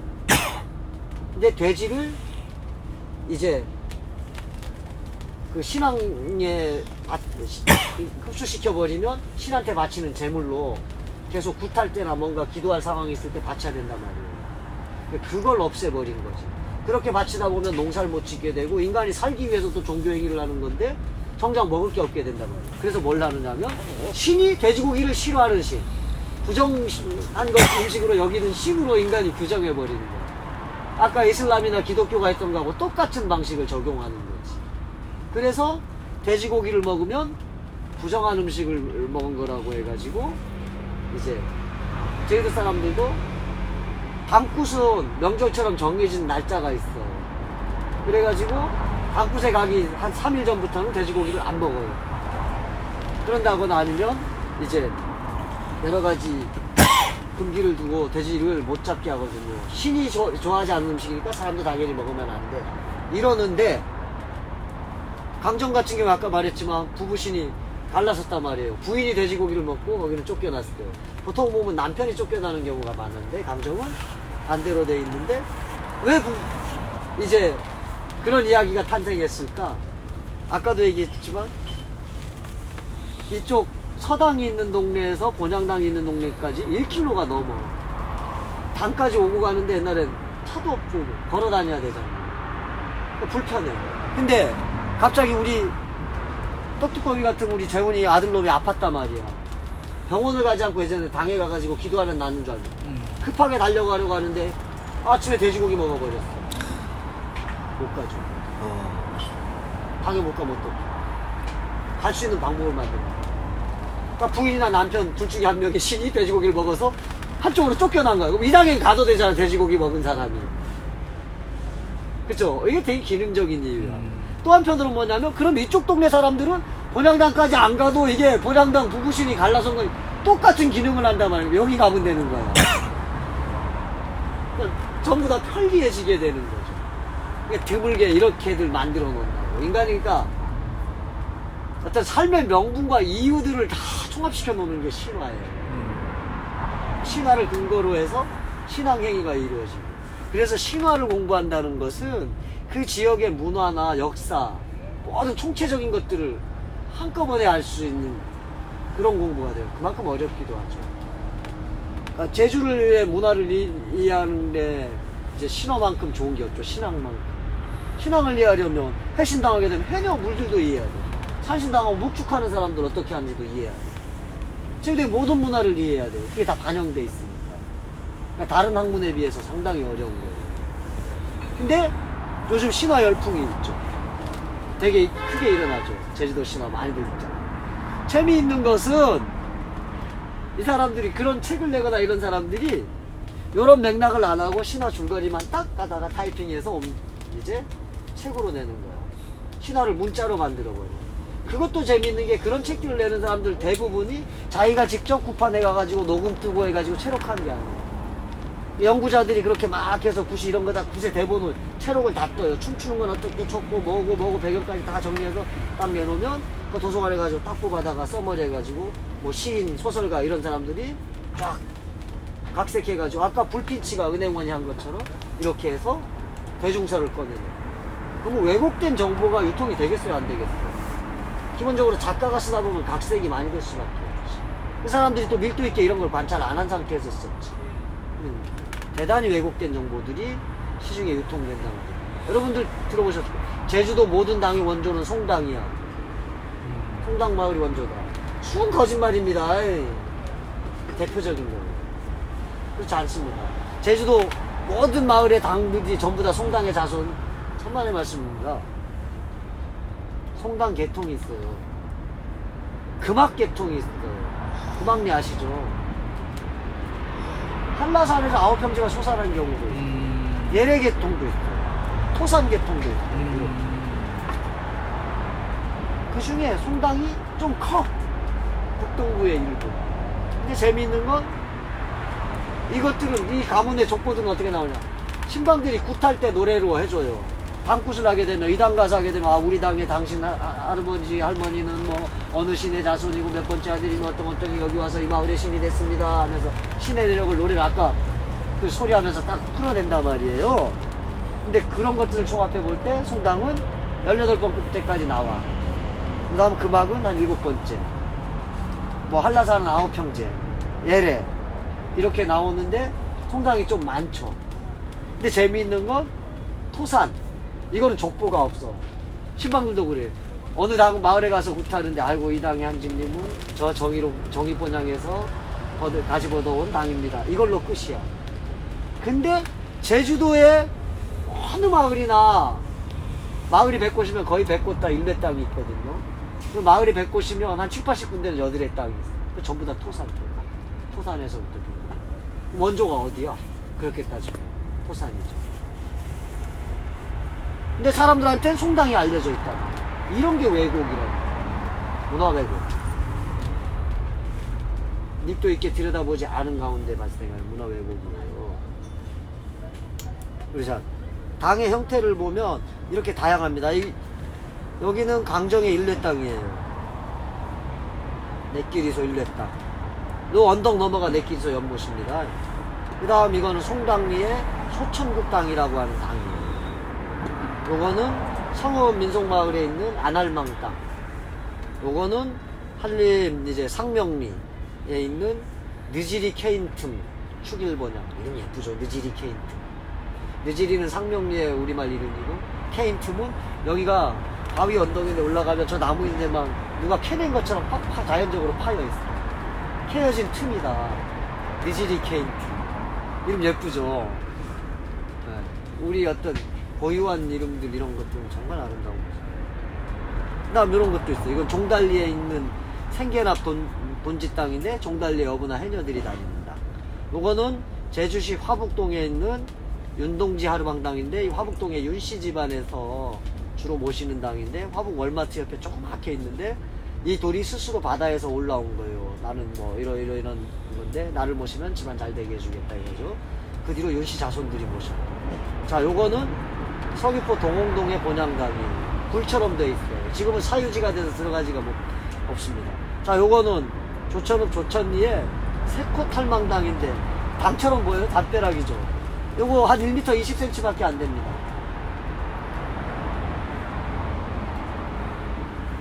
이거 이 마을에 잠시 집안 사람들하고 해녀들이 주로 다녔어요. 담처럼 안 보이죠. 집들이 막 옆에 있고 여기 심지어는 어떤 때는 막 쓰레기도 막 쌓여있고 막 그래요. 근데 왜 이렇게 됐을까? 이게 난개발 때문에. 여기 다 해안 매립해가지고 여기가 앞쪽인데 여기가 바다였어요. 이 앞이 바다가 사라져버린 거야. 다 뒤에 갯바위였고 당은 그대로 남아있는데 나머지가 다 변해버린 거지.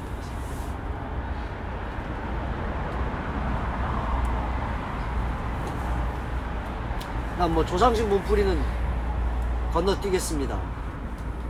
자, 요걸로 넘어가가지고 제주도 당신에게 참혹한 실상인데 이게 아마 2013년도 14년도쯤일 겁니다. 강정의 새별당, 아까 어부하고 해녀들이 다니는 당인데 해군들이 크루즈왕 항만공사 한다면서 새별당에 펜스 치고 당을 허물어 버린 거예요. 어부하고 해녀들 다니는 당. 난리 났었죠. 그 다음에 어떻게 됐느냐, 크루즈왕 공사하니까 울타리 옮겨가지고 요렇게 만들어준 거예요. 해군기지 안에 당이 있어. 제가 이 사진 찍으려고 들어가는데 경비실의 아저씨한테 허락을 받아야 돼. 당에 기도하러 갈 때 허락받고 가야 돼. 우리나라 신앙의 자유 있는 나라랍니까? 이걸 보면 말이 됩니까? 여기 돌이 보이죠? 이 돌은 요 재단 뒤에 지금 숨겨져 있는 겁니다. 뭐냐면 이 당이 사라지게 되니까 이 당의 돌을 여기다 갖다 놓은 거예요. 이게 주술적인 사고예요. 뭐냐면 부분이 전체를 대신할 수 있는 거예요. 내가 강원도 선생님을 싫어해가지고 머리카락 하나를 뽑아다가 저주 인형 만들어서 원희룡 머리카락을 뽑아서 죽여버릴래 이렇게 하면 뭔가 작용이 일어나는 것처럼 두 분이 전체를 대신하는 이런 걸 감염주술이라고 하는데 이런 데서 비롯되고 방을 옮겨갈 때 보통 이렇게 합니다. 근데 어떤 경우가 있냐면 정말 재밌는 경우가 그 한경면 조수리 가면 3대 바지 모양이라는 데가 있는데 이 당의 신이 워낙 효험이 좋다고 하다 보니까 연마을에서 그 당에 밤에 가가지고 골뱅이 하나 훔쳐가가지고 자기네 마을 당을 만든 거야. 그런데 이 당의 신화 속에서는 여기 가서 훔쳐왔습니다까지 다 이제 나와. 이런 게 재미있는 거죠. 그러니까 부분이 전체를 대신하는. 당이 그렇게 하면서 뻗어나가는 거예요. 아까 송당의 자손들이 곳곳에 갔다고. 송당 마을에 살던 사람들이 어딘가로 이주하면서 그 당에 돌을 하나 가져가가지고 여기 가서 만든 거야. 처음에 어떻게 되느냐면 그러면 이 당의 신화나 이 당의 신화나 같아. 근데 시간이 흐르다 보면 점점 좀 차이를 보이죠. 그러다 보면 여긴 아버지고 여긴 아들이 되고 뭐 손자가 되고 이러면서 신들의 가문이 형성돼. 그러니까 제주 사람들의 제주 선주민들의 이주 경로가 이동 경로 문화사가 나타나는 거죠. 이주사. 그러니까 역사를 볼 수 있죠. 그리고 문화의 권역들이 또 형성되고 송당 권역이 있는가 하면 금악 권역이 있네 이런 것들도 확인되는 거죠. 그러니까 제주도에 행정으로 뭐 서귀포시, 제주시, 남제주군, 북제주군 이런 게 아니라 무슨 읍면이 아니라 문화적으로 어떻게 나눠져 있는가, 신앙적으로 어떻게, 생태적으로 어떻게. 사실 자연적인 거는 대부분 생태적인 조건에 의해서 나눠져요. 그래서 제주도는 보통 한라산을 기준으로 남북으로 나누기보다 동서로 나눈다고 해요. 제주도 토박이들은 동촌, 서촌이란 말을 많이 써요. 그러니까 문화가 그렇게 나누는 거예요. 언어도 그렇게 달라지고. 여러분 시골 가보면 그런 거 아실 거예요. 강정도 그래요. 허물서, 서동이 있는데 동동도 있어. 남동, 북동 없어. 어느 마을 가도 남동, 북동 없어요. 동동네, 서동네는 있어. 남동네, 북동네 없어져. 웃동네, 알동네라고 하지. 제주도는요, 마을이 동서로 이렇게 형성될 때 집 하나가 딱 들어섰어. 그 다음에 또 누가 이사와. 남북으로 가는 게 아니라 동서로. 왜일까요? 마을이 이렇게 길어.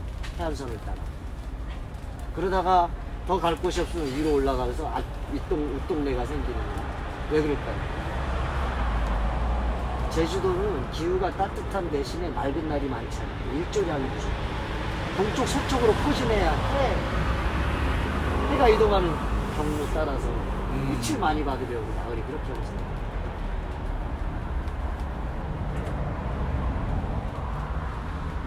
재밌지? 지금 얘기하는 것들이. 그러니까 신화라는 게 단순히 그 이야기라는 틀 안에 갇혀서 상상할 게 절대 아니에요. 모든 걸 볼 수 있는 게 신화예요. 정치든 뭐든. 사회의 모든 맥락을 다 빗대어서. 하물며 마을이 어떻게 형성되는가까지도 알 수 있고. 그런 것들을 다 이야기해 주는 거예요. 자, 요거. 신화를 어떻게 왜곡하고 있는가. 아니, 장놈의 새끼가, 2015년 11월 11일 날, 이런 말을 했어요. 혼인지, 제주도 탐마국 신화 속에 보면, 한라산에서 솟아난 삼형제가 경남국에서 들어온 새 공주를 맞이해서 부부의 열을 맺었다.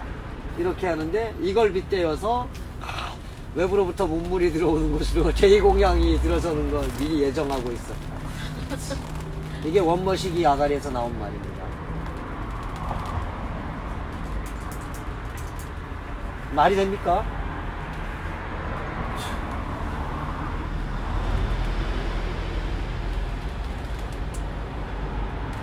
제주도에서는 신들 이름 뒤에 또자를 많이 붙여요.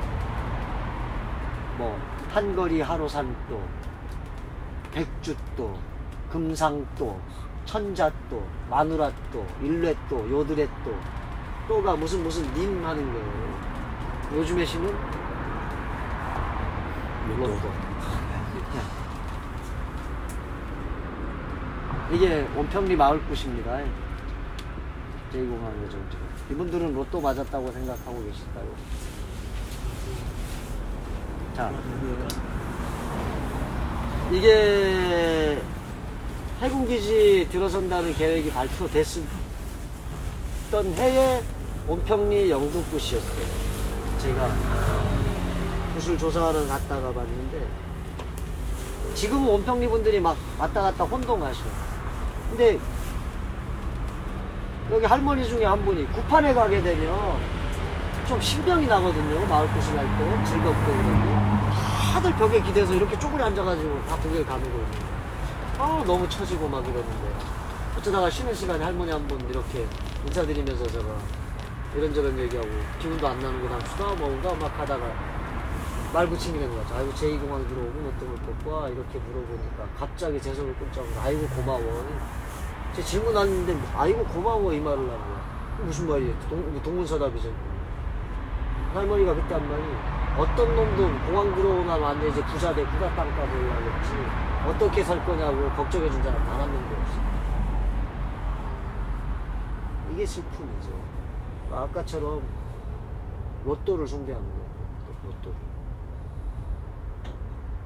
그러니까 굿이 되게 가라앉는 거예요. 물론 지금 온평리 주민들은 생각이나 입장들이 좀 많이 찬성하는 쪽으로 키운 분들도 많다고 얘기 들었는데 저는 계속 지금 그쪽도 온평리 중심으로 해가지고 조사를 가거든요. 며칠 전에도 가서 해녀 인터뷰하고 영상 찍고 했는데 그쪽에서 제2공항 예정지 중에 무속신앙이 가장 활발하게 살아남아 있는 마을이 온평리다 보니까 온평리를 가는데 사실 온평리 분들은 심정적으로는 좀 왔다 갔다 하는 어떤 그 적경에 있는 모습은 보입니다. 그러니까 땅값이 수십 배로 올라버리니까 어떤 삶의 가치가 송두리째 흔들리는 거예요. 이해되더라고요, 한테는. 며칠 전에 만난 해녀분은 그렇게 얘기하던데 자식이 제주시 와서 살아요. 근데 자기는 땅도 좀 있고 공항 예정지에 들어갈 땅이 되게 많아. 여기 다 농사 짓는 데인데 자식이 농사 지을 것 같지는 않아. 제주에서 직장 다니다가 늙어서 고향에 들어왔을 때 집이라도 지형 살게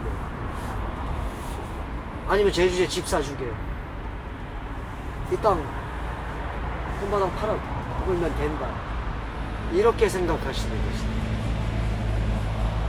그러니까 공항이 들어와서 땅값이 오르는 것에 대해서 어떤 측면에서 약간 긍정적으로 보기도 한다는 얘기죠. 그러니까 농사는 나 때에만 걔네 시절 되면 안 할 수 있으니까. 네, 해녀들도 보통 그렇게 얘기하거든. 물질은 나까지만. 제가 만났던 해녀가 55살인데 온평리의 마지막 해녀예요. 제 막내 해녀. 그 밑으로도 없어요. 이분조차도 그렇게 생각해요. 그러니까 제가 다 그게 든 게 그런 얘기를 듣고 놀란 게 뭐냐면 어떤 공유의 개념이 없는 거야. 다 사유재산으로 분할되어 든 자기 땅, 자기 목만 생각해. 이것의 환상가치. 내가 어떻게 살 것인가. 우리가 어떻게 살 것인가는 이제 뒷전으로 물러난 거예요. 공동체가 붕괴되고. 근데 재미있는 것은요. 선생님 좀 연세가 선생님들 때 그 경험했는지 모르겠는데 제주도 사람들 제주도 마을 다니다 보면 그런 어느 마을이나 가보면 중산간 마을에 특히 많은데 노루동산, 노루물 이런 데가 많아. 이게 뭐냐면 공통점이 노루가 많아서가 아니라 옛날에 노루를 잡아다가 그걸로 이제 식량을 하고 이랬었는데 노루를 잡으러 사냥하러 이제 가는 길목이에요. 노루 잡고 내려오는 길목이기도 하고. 노루동산 이런 데가 많거든.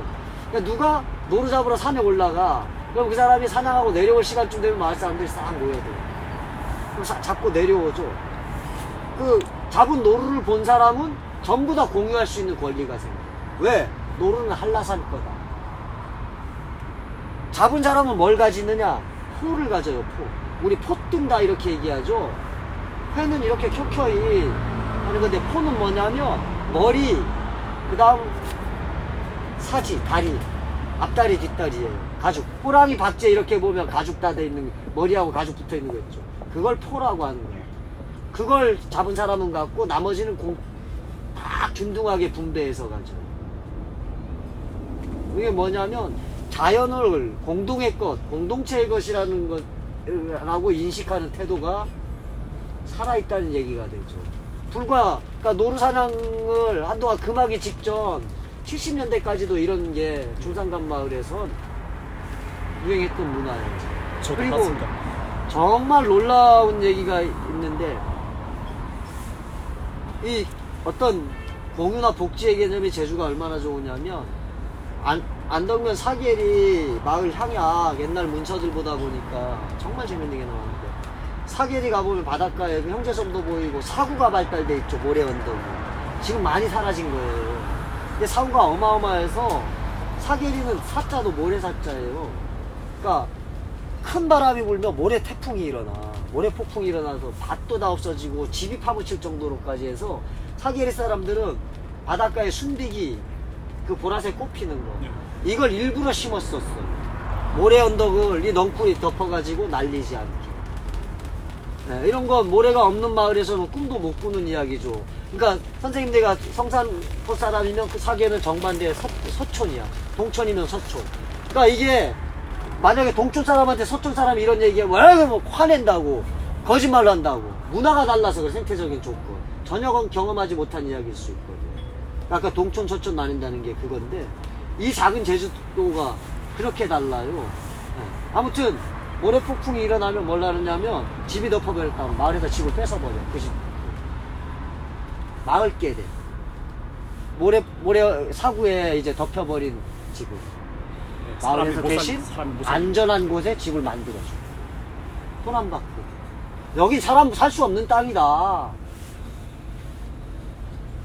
이거 파헤쳐도 똑같이 될 거 아니에요. 이거 돈 안 받고 해주는 거야. 그럼 뭐야? 공동체가 그만큼 끈끈한 결속력을 갖고 있다는 거죠. 자연을 대하는 태도도 그렇고.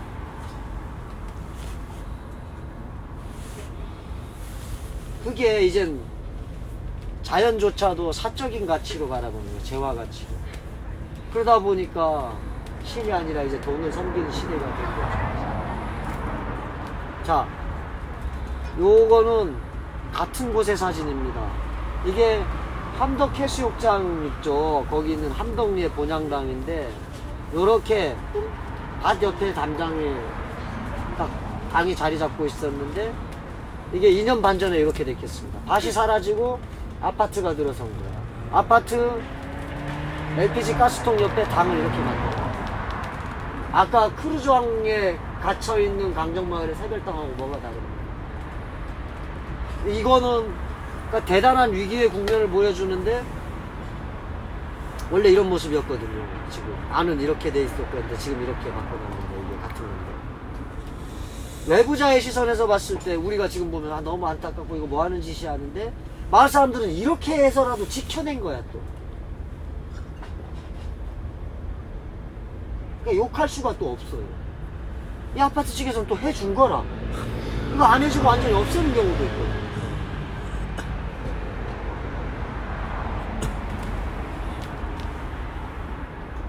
여기 보세요.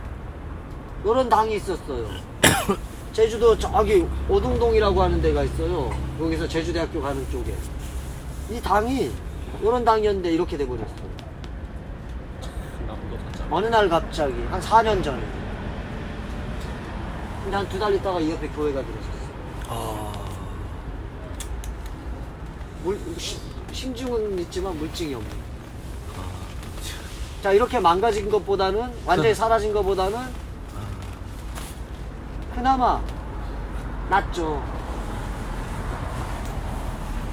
재밌는 얘기를 하죠. 함덕 얘기하니까 재밌는 얘기 해줄게요. 함덕 해수욕장이 제주에서 사람들이 제일 많이 가죠. 제일 유명하지 않습니까? 근데 그 백사장이 보면 이런 현무암 언덕으로 한 2-3개로 나눠져 있어요. 이제 보면 사람들이 제일 많이 가는 안쪽, 그 다음 가운데, 그 다음에 이쪽 바깥쪽, 이쪽은 사람들이 잘 가지도 않아. 근데 사람들이 제일 많이 가는 쪽은 사람들은 큰 해수욕장, 그 다음 중간 해수욕장, 작은 해수욕장 이렇게 부르는데, 함덕 주민들은 뭐라고 부르는지 아세요? 제일 이제 사람 적게 가는 여기 작은데 가장 서쪽에 있는 곳을 큰 사시미, 가운데 좁은 데를 셋사시미, 그다음 사람 제일 많이 가는 백사장 넓은 곳을 좁은 사시미라고 불러요. 사시미는 어떤 모래, 백사장 이런 걸 뜻하는 말 같습니다. 근데 지금 우리가 알고 있는 해수욕장의 사이즈하고 정반대로 불러요. 저기 해수욕장이 되게 60년대예요. 해수욕장 전에는 뭐였냐면 제주에서 가장 많이 멸치가 잡히는 멸치어장이었어요. 제주도에는 해안이 대부분 현무한 안반지대라 멸치 그물, 후리 그물을 던지지 못해. 근데 백사장이 있는 곳에는 던져도 돼. 그물이 돌에 안 걸리니까 뜯겨지지가 않잖아. 그러니까 멸치를 가장 많이 잡을 수 있는 곳이 함덕 백사장이었는데, 재밌는 건 사람들이 제일 많이 모이는, 요즘 헤엄치러 제일 해수욕하러 제일 많이 가는 곳이, 제일 작은 곳이 된 게 뭐냐면, 육상으로 노출된 모래는 이쪽이 많은데 해상으로는 작아. 여기는 반대. 육상에 노출된 모래가 작은 대신 수중으로 모래가 쫙 깔려 있어서 멸치 잡기가 편한 거야. 크고 작다라는 기준이, 자, 우리가 어떻게 살고 있느냐에 따라서 자연도 달라지는 거잖아요. 지금 이쪽이 제일 큰데 60년대까지 여기가 제일 컸던 거야. 제주의 개발사 난개발은 이런 맥락, 생태적인 맥락에서 봐야 돼. 함덕의 서우봉엔 강이 수십 번 뜯었어요. 멸치 그물을 개인이 소유 못해. 여러 사람이 개를 짜서 소유하거든요. 비싸니까 그물 값이. 그래서 그물 개가 있어서 매일 구출했던 거야. 자기네 장소만 정해가지고 멸치 많이 잡게 해달라고 해가지고 멜굿. 근데 또 해수욕장 생기면서 싹 사라진 거야. 멸치잡이도 사라져버렸고. 그러니까 2006년도에 해수욕장, 함덕 해수욕장 한가운데 옛날에 멜굿 했던 거 다 모아놨다고 해가지고 탁 이제 기와집 비슷한 방을 가짜로 만든 거야. 서우제당이라고 딱 써놓고 했는데 옆에 야자수들이 쫙 있다. 야자수 제주도 토종입니까? 함덕 해수욕장 한가운데 있습니다. 이게 우리 시대의 풍경이에요. 이게 제주도 토박이가 보는 거고. 어쩌면 여러분들은 문화적 호기심, 지적 호기심 때문에 신화나 당 이런 문화 이걸 알려고 하죠.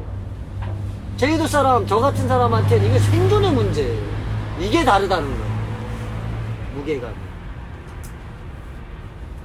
제가 육지의 어느 곳이라면 나한테 또 선택적 기억이 이제 이제 선택의 계기가 주어지겠죠. 전 제주 토박이니까 어쩔 수 없는 거예요. 이것을 어떻게 바라봐야 되는가 늘 고민하고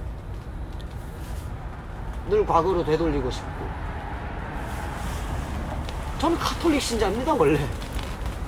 제가 막 무당처럼 이렇게 하고 다니지만, 근데 이런 행위들을 하는 이유는 제주를 지키기 위해서라는 거죠. 제주는 그런 전통적인 농업사회, 원초 농업사회라고 하는데, 자연관이나 생태관이 살아남았을 때의 제주는 정말 아름다웠고 부족하지도 넘쳐나지도 않고 자급자족이 가능했던 곳이거든요. 제주도의 시장 경계라는 것도 아주 우대히 생겼습니다. 제주도의 시장이 언제쯤 생겨났을까? 시장, 오일장 이런 거. 선생님 언제쯤 생겨난 것 같아요? 일제시대로. 일제시대. 예. 1905년도에 제주도 시장이 없었어요. 다 자급자족, 물물교환. 제주도에는 화폐가 안 들어왔어요. 화폐 대용의 물건이 있어요. 뭔지 아세요? 미역. 미역이 돈 대신 쓰여. 그러니까 시장을 가는 게 아니라 미역으로 물물교환하거나 아니면 직접 생산품을 갖고, 산촌 사람은 고사리나 아니면 보리 같은 거 갖고 내려오면 해촌 사람은 자리나 메일 같은 거 생선으로 바꿔주고 이렇게 했다고. 장작이나 숯이나 이런 것도. 근데 중요한 건 직물이나 이런 건 제주에서 생산되지 않은 건 구입하려면 미역이 있어야 돼요. 미역으로 받고 육지에서 들어오는 건. 그럼 뭐야? 해안가 사람들은 미역 따기가 쉽죠. 해녀들이 물질하면. 중산가 사람은 어떻게 했을까요? 중산간 사람들도 물질을 합니다. 애월 고내포구 가보셨어요? 애월리 고내포구 예쁘죠? 그 고내포구는 고내바다가 아니에요. 애월은 봉성리 바다예요. 고내리에서 봉성리한테 빌려준 게 아니에요. 옛날부터 봉성바다. 자연은 공유의 개념이야. 바닷마을 사람도 지들 거 하는 오름을 가질 수 있어. 이들이 생존하기 위해서 서로 다 용인해 주는 거야. 애월 고내리 앞바다가 고내포구 앞바다가 봉성리 바다였고, 지금 성산 공항 예정지 제2공항 예정지 수산 1리가 수산 1리 바다가 신산리에 있어요. 지금은 그런 어떤 전통적인 생업이 다 무너져 버리니까 미역 따다가 돈 대신 쓰질 않으니까 그런데, 그럼 수산 1리에 우뚜르 사람들도 물질하러 갔단 말이에요. 또 왜 물질하는 줄 아세요? 아까 얘기했죠. 거름이 계속 있어야 제주 사람들은 살 수 있다고 했잖아. 돼지 거름만으로 모자라. 그럼 해초를 뜯어다가 거름으로 밭에 뿌려야 돼. 물질해야 돼. 감태라고 합니다. 뭐 감태만 하는 게 아니라 모살 조문 들어봐. 수관 모살 조문. 예. 먹과 모살 조문. 그 다른 표현으로 하면 또 어떻게 아니 모살 조문 들어는 봤어. 잘 모르실 거보다. 이건 저도 이제 인터뷰하면서 한 거니까. 그러니까 선생님이나 저 세대 이건 몰라도 부끄러운 게 아니마시. 우리 세대는 경험 안 한 거. 옛날 어른들은 막 우리 어릴 때 모살 조문이라는 예. 게 뭐냐면, 조문이라는 건 물질을 의미하는 말이고, 모살은 모래예요. 모래를 물질해서 캐와. 숨 참아가면서 백사장에 있는 모래 해도 되는데. 왠지 아세요? 수중의 모래가 조개나 뭐나 이런 게 많이 이제 분해된 게 많거든. 그걸 가져다가 밭에 뿌리면 석회 비료가 돼. 중산간 마을 사람들도 모래를 물질하러 왔어요. 그러니까 해녀는 해안 마을에만 있었던 게 아니야. 중산간 마을에도 있었어요. 해녀 얘기 나와서 말인데, 이거 육지분들한테, 이건 제주 토박이 남자로서의 함정. 제주 남자는 게을러. 대표적인 예가, 해녀들과 막 물질하면 막 술 마시다가 나중에 경운기 타고 딱 가져올 때가 돼서 딱 가서 앉아서 기다린다. 맞죠? 그럼 경운기가 없던 시즌은 어떻게 했을까? 질거 좋아요. 경운기가 제주도에 몇 년 들어온 줄 아세요? 60년대요. 1968년 9월이에요. 9월 21일. 나 이거 잘 외워. 어젯밤에 밤새 외워왔는데. 경운기하고 화학비료, 해안마을의 양식장, 이런 것들이 생겨나면서부터 전통적인 생업구조가 깨진 거예요. 경운기 들어오면서 소가 일소에서 고기소로 바뀌어. 화학비료 들어오면서 동시에 돼지기를 이유가 없어져. 돼지가 이제 먹거리로 바뀌어. 양돈장 생겨. 해안마을에 공동 양식장이 생겨. 이제 69년도에 부산 기장에서, 부산 기장에서 양식미역 최초로 성공했고, 71년도에 완도에서 전국을 그냥 다 해먹어버렸어요. 그러면서 우리도 양식장 만들자. 미역 양식장. 물질을 옛날에 어떻게 나가냐면, 미역은 깊은 데 가야 긴 것들이 많거든. 그럼 태우 타고 나가. 한 사람은 줄 묶어. 몸에 줄 묶어서 내려가. 내려가서 미역 막 배난 다음 그 줄에 풀어가지고 그거 묶어. 그럼 태우 위에서 당겨. 배는 것보다 당기는 게 힘들거든요. 물에 젖었고 조수에 휩쓸리잖아. 깊은 바다니까. 이걸 누가 해야 되냐? 힘이 센 남자가 해야 돼. 여자는 속에 가서 비고. 근데 봐봐. 그런 문화가 사라져버려. 태우 타고 나가고 뭐 이러는 게. 가까운 바다에서 하고, 할머니들이 물가로 건지면 남자들은 그 시간 맞춰서 경운기 타고 가서 갖고 가기만 하면 돼. 할머니들의 물질하는 거는 물안경하고 고무 오리발 빼면 다 원시적인 거 옛날 거 그대로인데, 할아버지들 하는 거는 다 기계가 돼버렸단 말이야. 그게 개발시대예요. 개발시대. 개발시대의 풍경이요. 제주도는 누가 게으르면 살지 못하는 땅이야. 기본적으로 자급자족해야 되고. 이런 해녀 문화는 제주만이 아니라 우리나라 서남해안, 동해안까지 다 있었어요. 우리 이렇게 얘기하면 제주 해녀가 출각한 걸로 생각하죠. 원래 다 자생하는 해녀가 있었습니다. 천한 것이라고 여겨서 일찍이 사라졌고, 서남해안 쪽에는 실제로 해녀들이 있었고, 어떤 섬 같은 경우에 물살이 너무 세니까 이렇게 끌어당기는 게 쉬운 거야. 거긴 오히려 남자가 물속에 들어가서 이걸 버티려니까. 물의 힘을 버티려니까. 서남해안에 해녀 다 있었어요. 제주 해녀들이 간 게 아니고.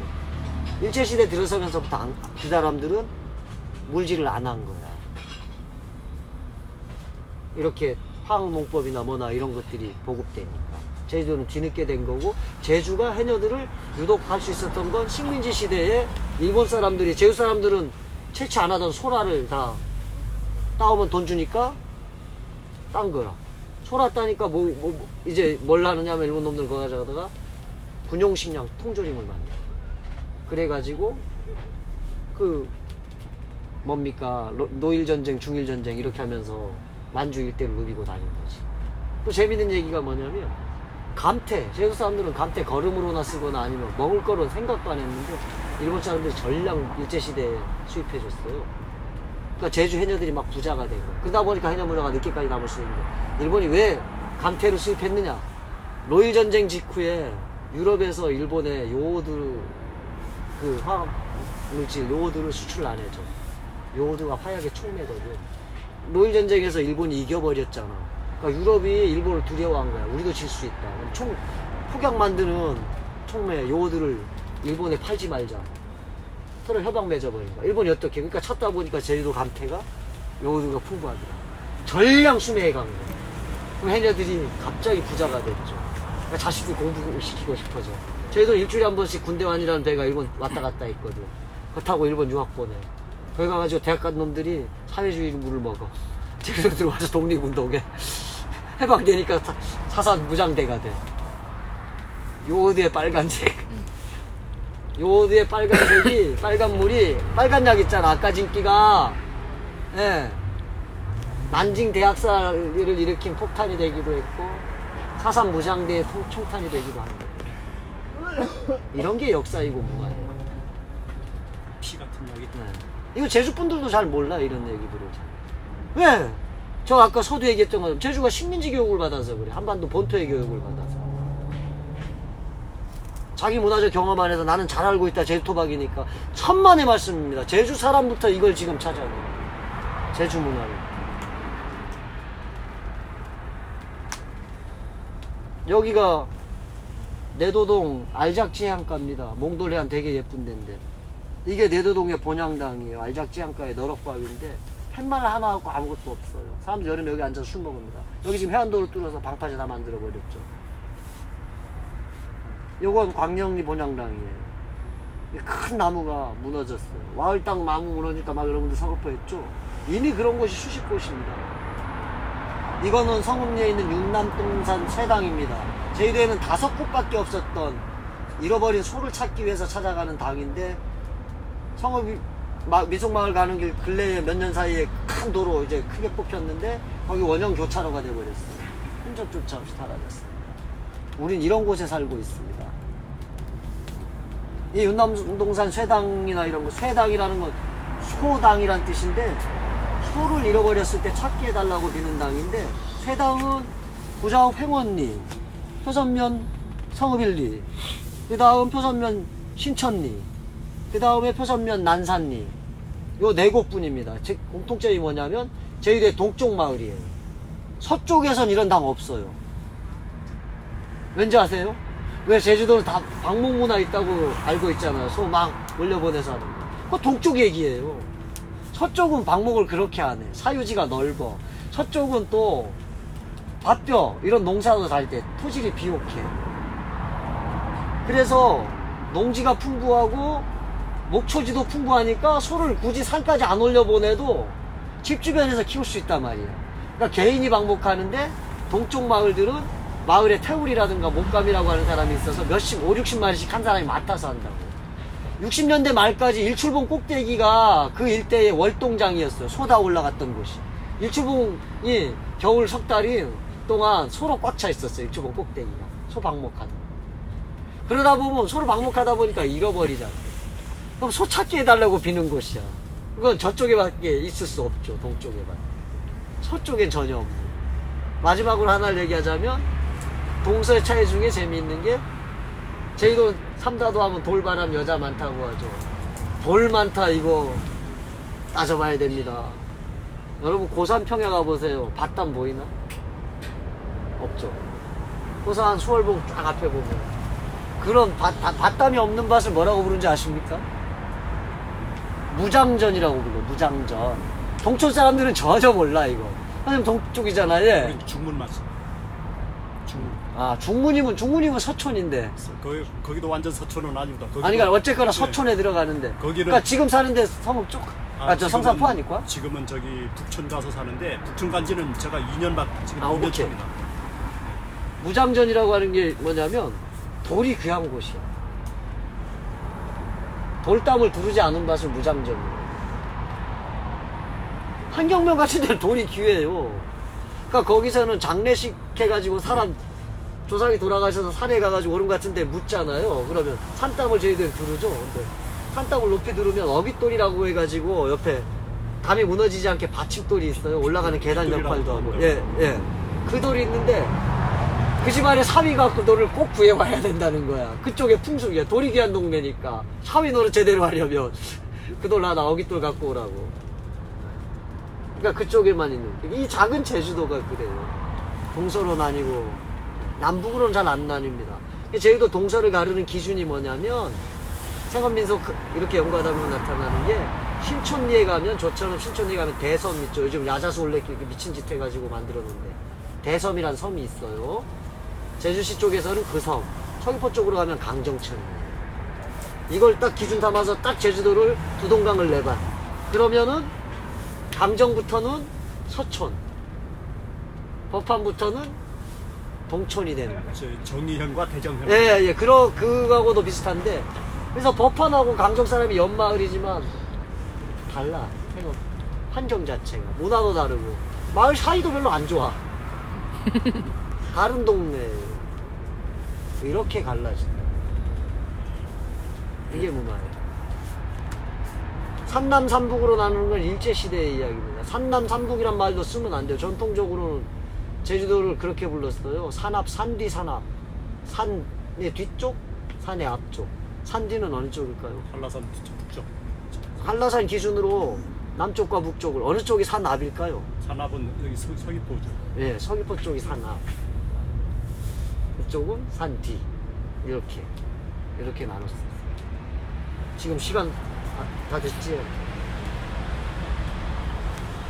네, 자, 요 정도만 해서 오늘 준비한 건 대충 마치고 이야기 뭐 질문이나 이런 거 몇 가지 듣고 다음 월요일 날 여신담론, 여신이 뭔지 한방울 선생님은 얼마나 재미없든지 그냥 아예 대놓고 주무시네요. 고맙습니다. 기억하겠습니다. 기억할게요. 우리 사랑. 지금도 천주교 신자십니까? 뭐 성당에 안 간 지는 오래됐죠. 아무튼 근데 뭐 저는 글쎄 특별한 신앙은 없습니다. 저는. 다 믿기로 했습니다. 표선 쪽으로 가면은 조금만 크게. 예, 토산 쪽으로 가면은 네. 토산 쪽에 그 뱀신을 섬긴다고 하지 않습니까? 네. 예, 칠성신. 아 그거. 예. 그게 그 정확한 근거가 있습니까? 그 근거 자료가 있습니까? 저는 그게 어떻게 추측을 해봤냐면은 그 지역에는 농사가 잘 안 되고 이제 그 곡식 생산량도 부족하다 보니까 쥐들이 들어오면은 이제 쌀을 막 그 곡식을 다 치워버리지 않습니까? 그래서 그 구렁이가 집 안에 있으면 이제 그 쥐를 잡아주고 하니까 예. 자, 예, 그 뱀을 좀 이렇게 그래서 그 집을 지켜주고 집에 부자를 만들어주는 뱀이다 해서 그거를 그러면은 네. 제가 되게 궁금하겠는데 토산에만 쥐가 있고 다른 동네엔 쥐가 없습니까? 있어도 왜 그거는 답이 안 되는 거예요? 안 되는 겁니까? 그치. 토산에만 쥐가 있고 다른 동네엔 쥐가 없느냐? 토산만 쥐가 있을 리가 없지. 그리고 뱀신앙을 토산이 유독 강하다고 여기는 게 잘못 인식하는 거예요. 그런 거. 저희도 전역이 뱀신앙은 발달해 있었습니다. 토산 1, 2가 있는데 1, 2는 중산간 마을이고 예. 1위는 바닷가 예. 마을이고 알토산. 예. 요쪽에 본향당신이 뱀의 화신이에요. 이렇게 본향당신이 뱀에서 사람으로 변신하는 신이 있는 경우가 대표적인 예가 토산인데 토산만 그런 게 아니라 지금 핫플레이스로 떠오른 월정본향의 황정순 따님에게도 똑같은 신이고 아까 봤던 내도동 알잡지 그 해안가 그 너럭바위 거기도 두리빌레 용해 부인이라는 이제 뱀의 화신이고 고산리 본향당신 당목익당의 본향당신도 뱀의 화신이고 뱀신을 마을의 당신으로 섬긴 곳은 제주도 여러 곳에 있고요. 심지어는 아까 선생님 칠성신이라고 했는데 제주도에서는 뱀신을 칠성신이라고 합니다. 이제 정확히 얘기하면 북운 칠성이에요. 하늘의 북두 칠성은 칠원 성군이라고 하고 뱀신은 북운 칠성신이라고 해가지고 두 신을 다 섬겨요. 근데 이 뱀을 숭배하는 풍습이 많은데 이거는 각 집안마다 다 숭배합니다. 제주도 토박이라면 전부. 근데 제가 그러니까 이걸 그래서 토산으로 만약에 선생님 왜 토산이 그렇게 됐냐면 미신탄파 운동 이승만 정부 시절에 미신탄파 운동하면서 제주도의 신앙을 그 사람들도 나름대로 조사했겠죠. 아까 제가 설명할 때 했죠. 여들의 땅과 일레 땅의 원조가 토산이더라. 이게 파악되니까 토산을 타겟 삼은 거예요. 토산을 없애면 다른 데 없앨 수 있겠다 해가지고 유언비어를 퍼뜨린 거야. 토산 며느리 얻으면 뱀 쫓아간다. 토산은 뱀 모시는 곳이다. 근데 다른 곳도 대부분 그런데 아까 성읍리 안할마 땅 기와집 사진 보셨죠? 성읍 민속마을 안에 그것도 뱀신입니다. 수산 일리의 진안할망 땅 수산 초등학교 지금 제2공항 예정지 거기도 뱀의 화신이에요. 관청 땅이라고요. 뱀신을 모시는 곳은 수족박적하고 집집마다 다 모셨던 거. 근데 제가 듣기로는요. 잘못 알고 계신.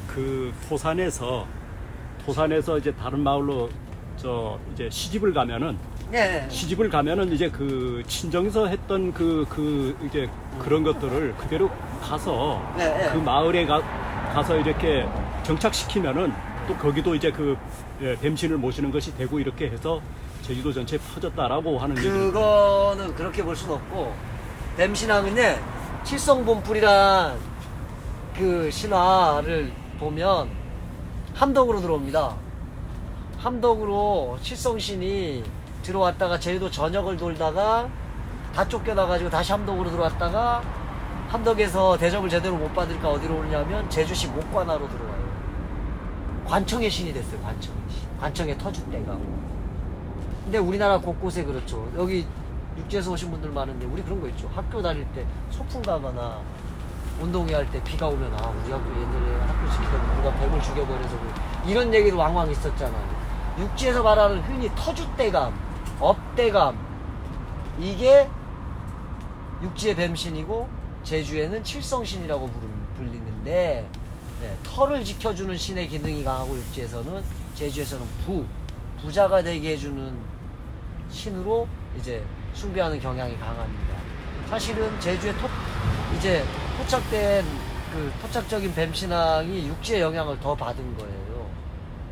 그래가지고 그렇게 된 거고, 그러니까 선생님이 알고 계신 게 틀렸다는 게 아니라 그걸 더 거슬러 올라갔을 때 그런 이야기가 유포되는 건 60년대 초반에 이승만 정부 시대의 개신교 세력들이 미신착파 운동을 시작하면서 그런 게 유포된 거라는 거예요. 재미있는 게 뭐냐면 우리 그런 얘기 있죠. 밤에 피리 불면 뱀 나온다. 이런 말 들어봤죠. 예. 이거는 어떻게 생겨난 말인지 아세요? 일제시대 조선 총독부에서 유포시킨 말이에요.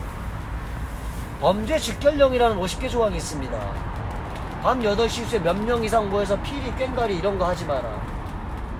데모한다고, 독립운동한다고 막아버린 거야. 문화통치 시절에.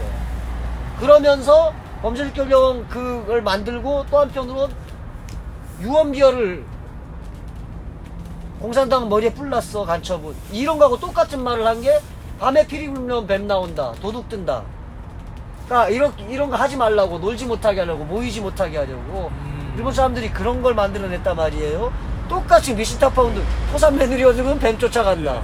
비슷한 거예요. 그러니까 선생님 얘기가 선생님이 알고 계신 게 그 시대 나오는. 예, 그 시대 그러니까 잘못 알고 계신 게 아니라 그것의 정확한 배경이 뭐냐를 제가 말씀드리는 거예요. 그런 거 되게 많습니다. 근데 정말 제주도 사람도 잘못 이해해야 돼. 이제 고쳐야 될 것 중에 하나. 이거는 제가 마지막으로 할게요. 이어도. 이어도 환상의 섬으로 알고 계시죠, 전부. 선생님도 그렇게 알고 계시죠, 이어도. 대륙붕의 섬이. 네, 그렇게 알고 계시죠. 네, 그것도 틀렸고 환상의 섬으로 아는 것도 틀린 거예요.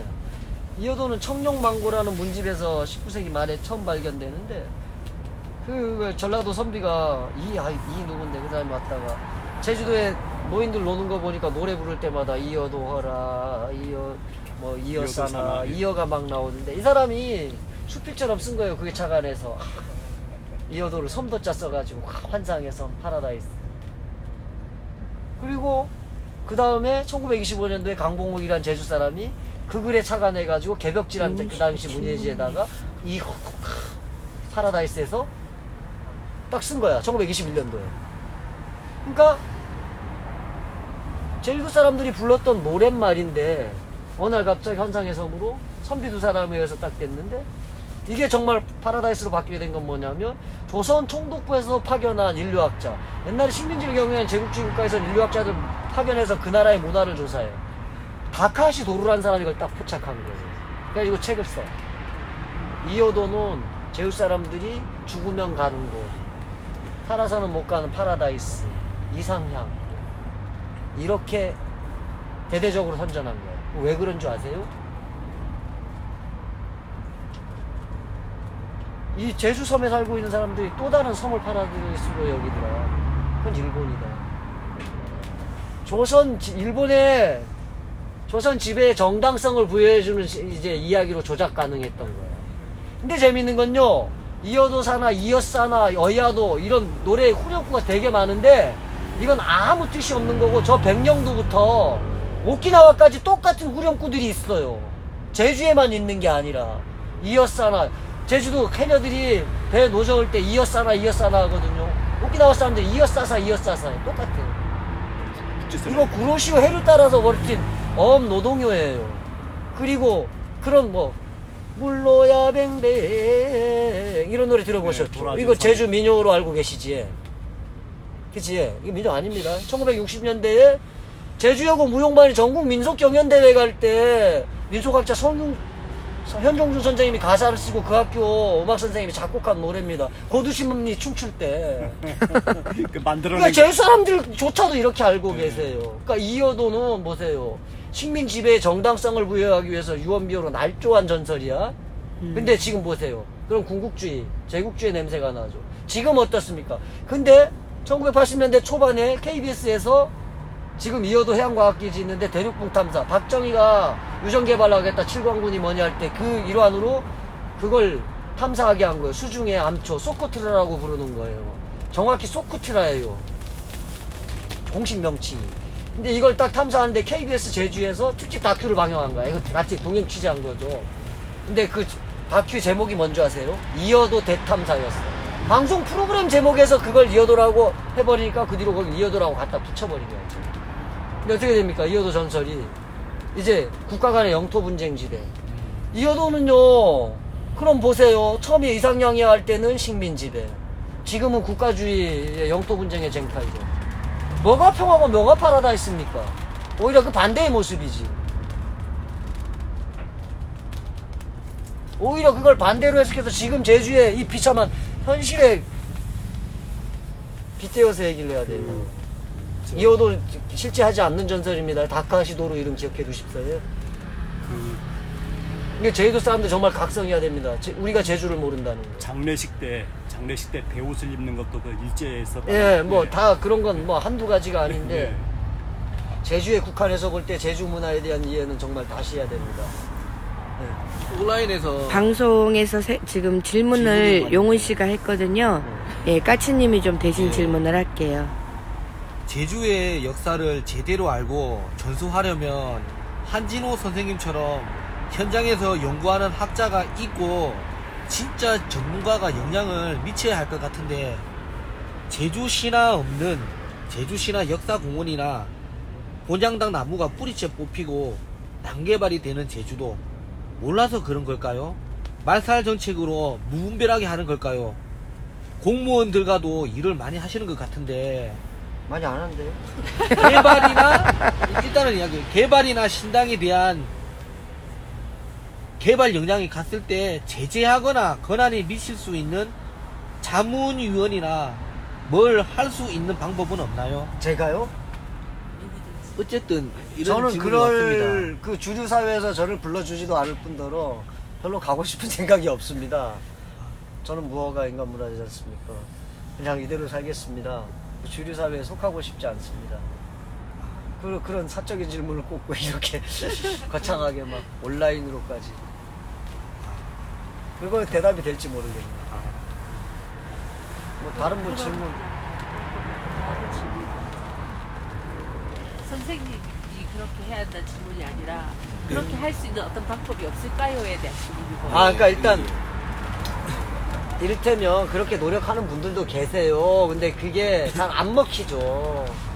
안 먹히고 드물게는 좀 뭐 어떤 학문적 전문성 뭐 이런 것들을 이제 좀 안 좋게 사용하는 분들도 없잖아 있는 것 같고, 그런 사람들 보다 보니까 오히려 경계심 가져서 이런 쪽으로 안 나서려고 하는 분들도 아주 많이 계세요. 저 아는 친한 선생님은 그렇게 얘기했어요. 학문이 사회를 교란시키면 안 된다.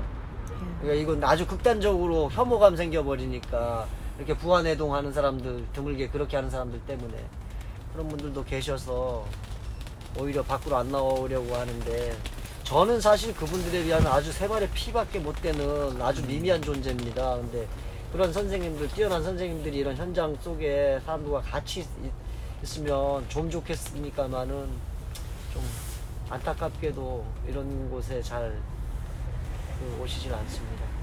그리고 또 한 분이 질문을, 박태환이라는 분이 질문하셨는데요. 한진호님이 쓴 저서가 있냐고 묻네요.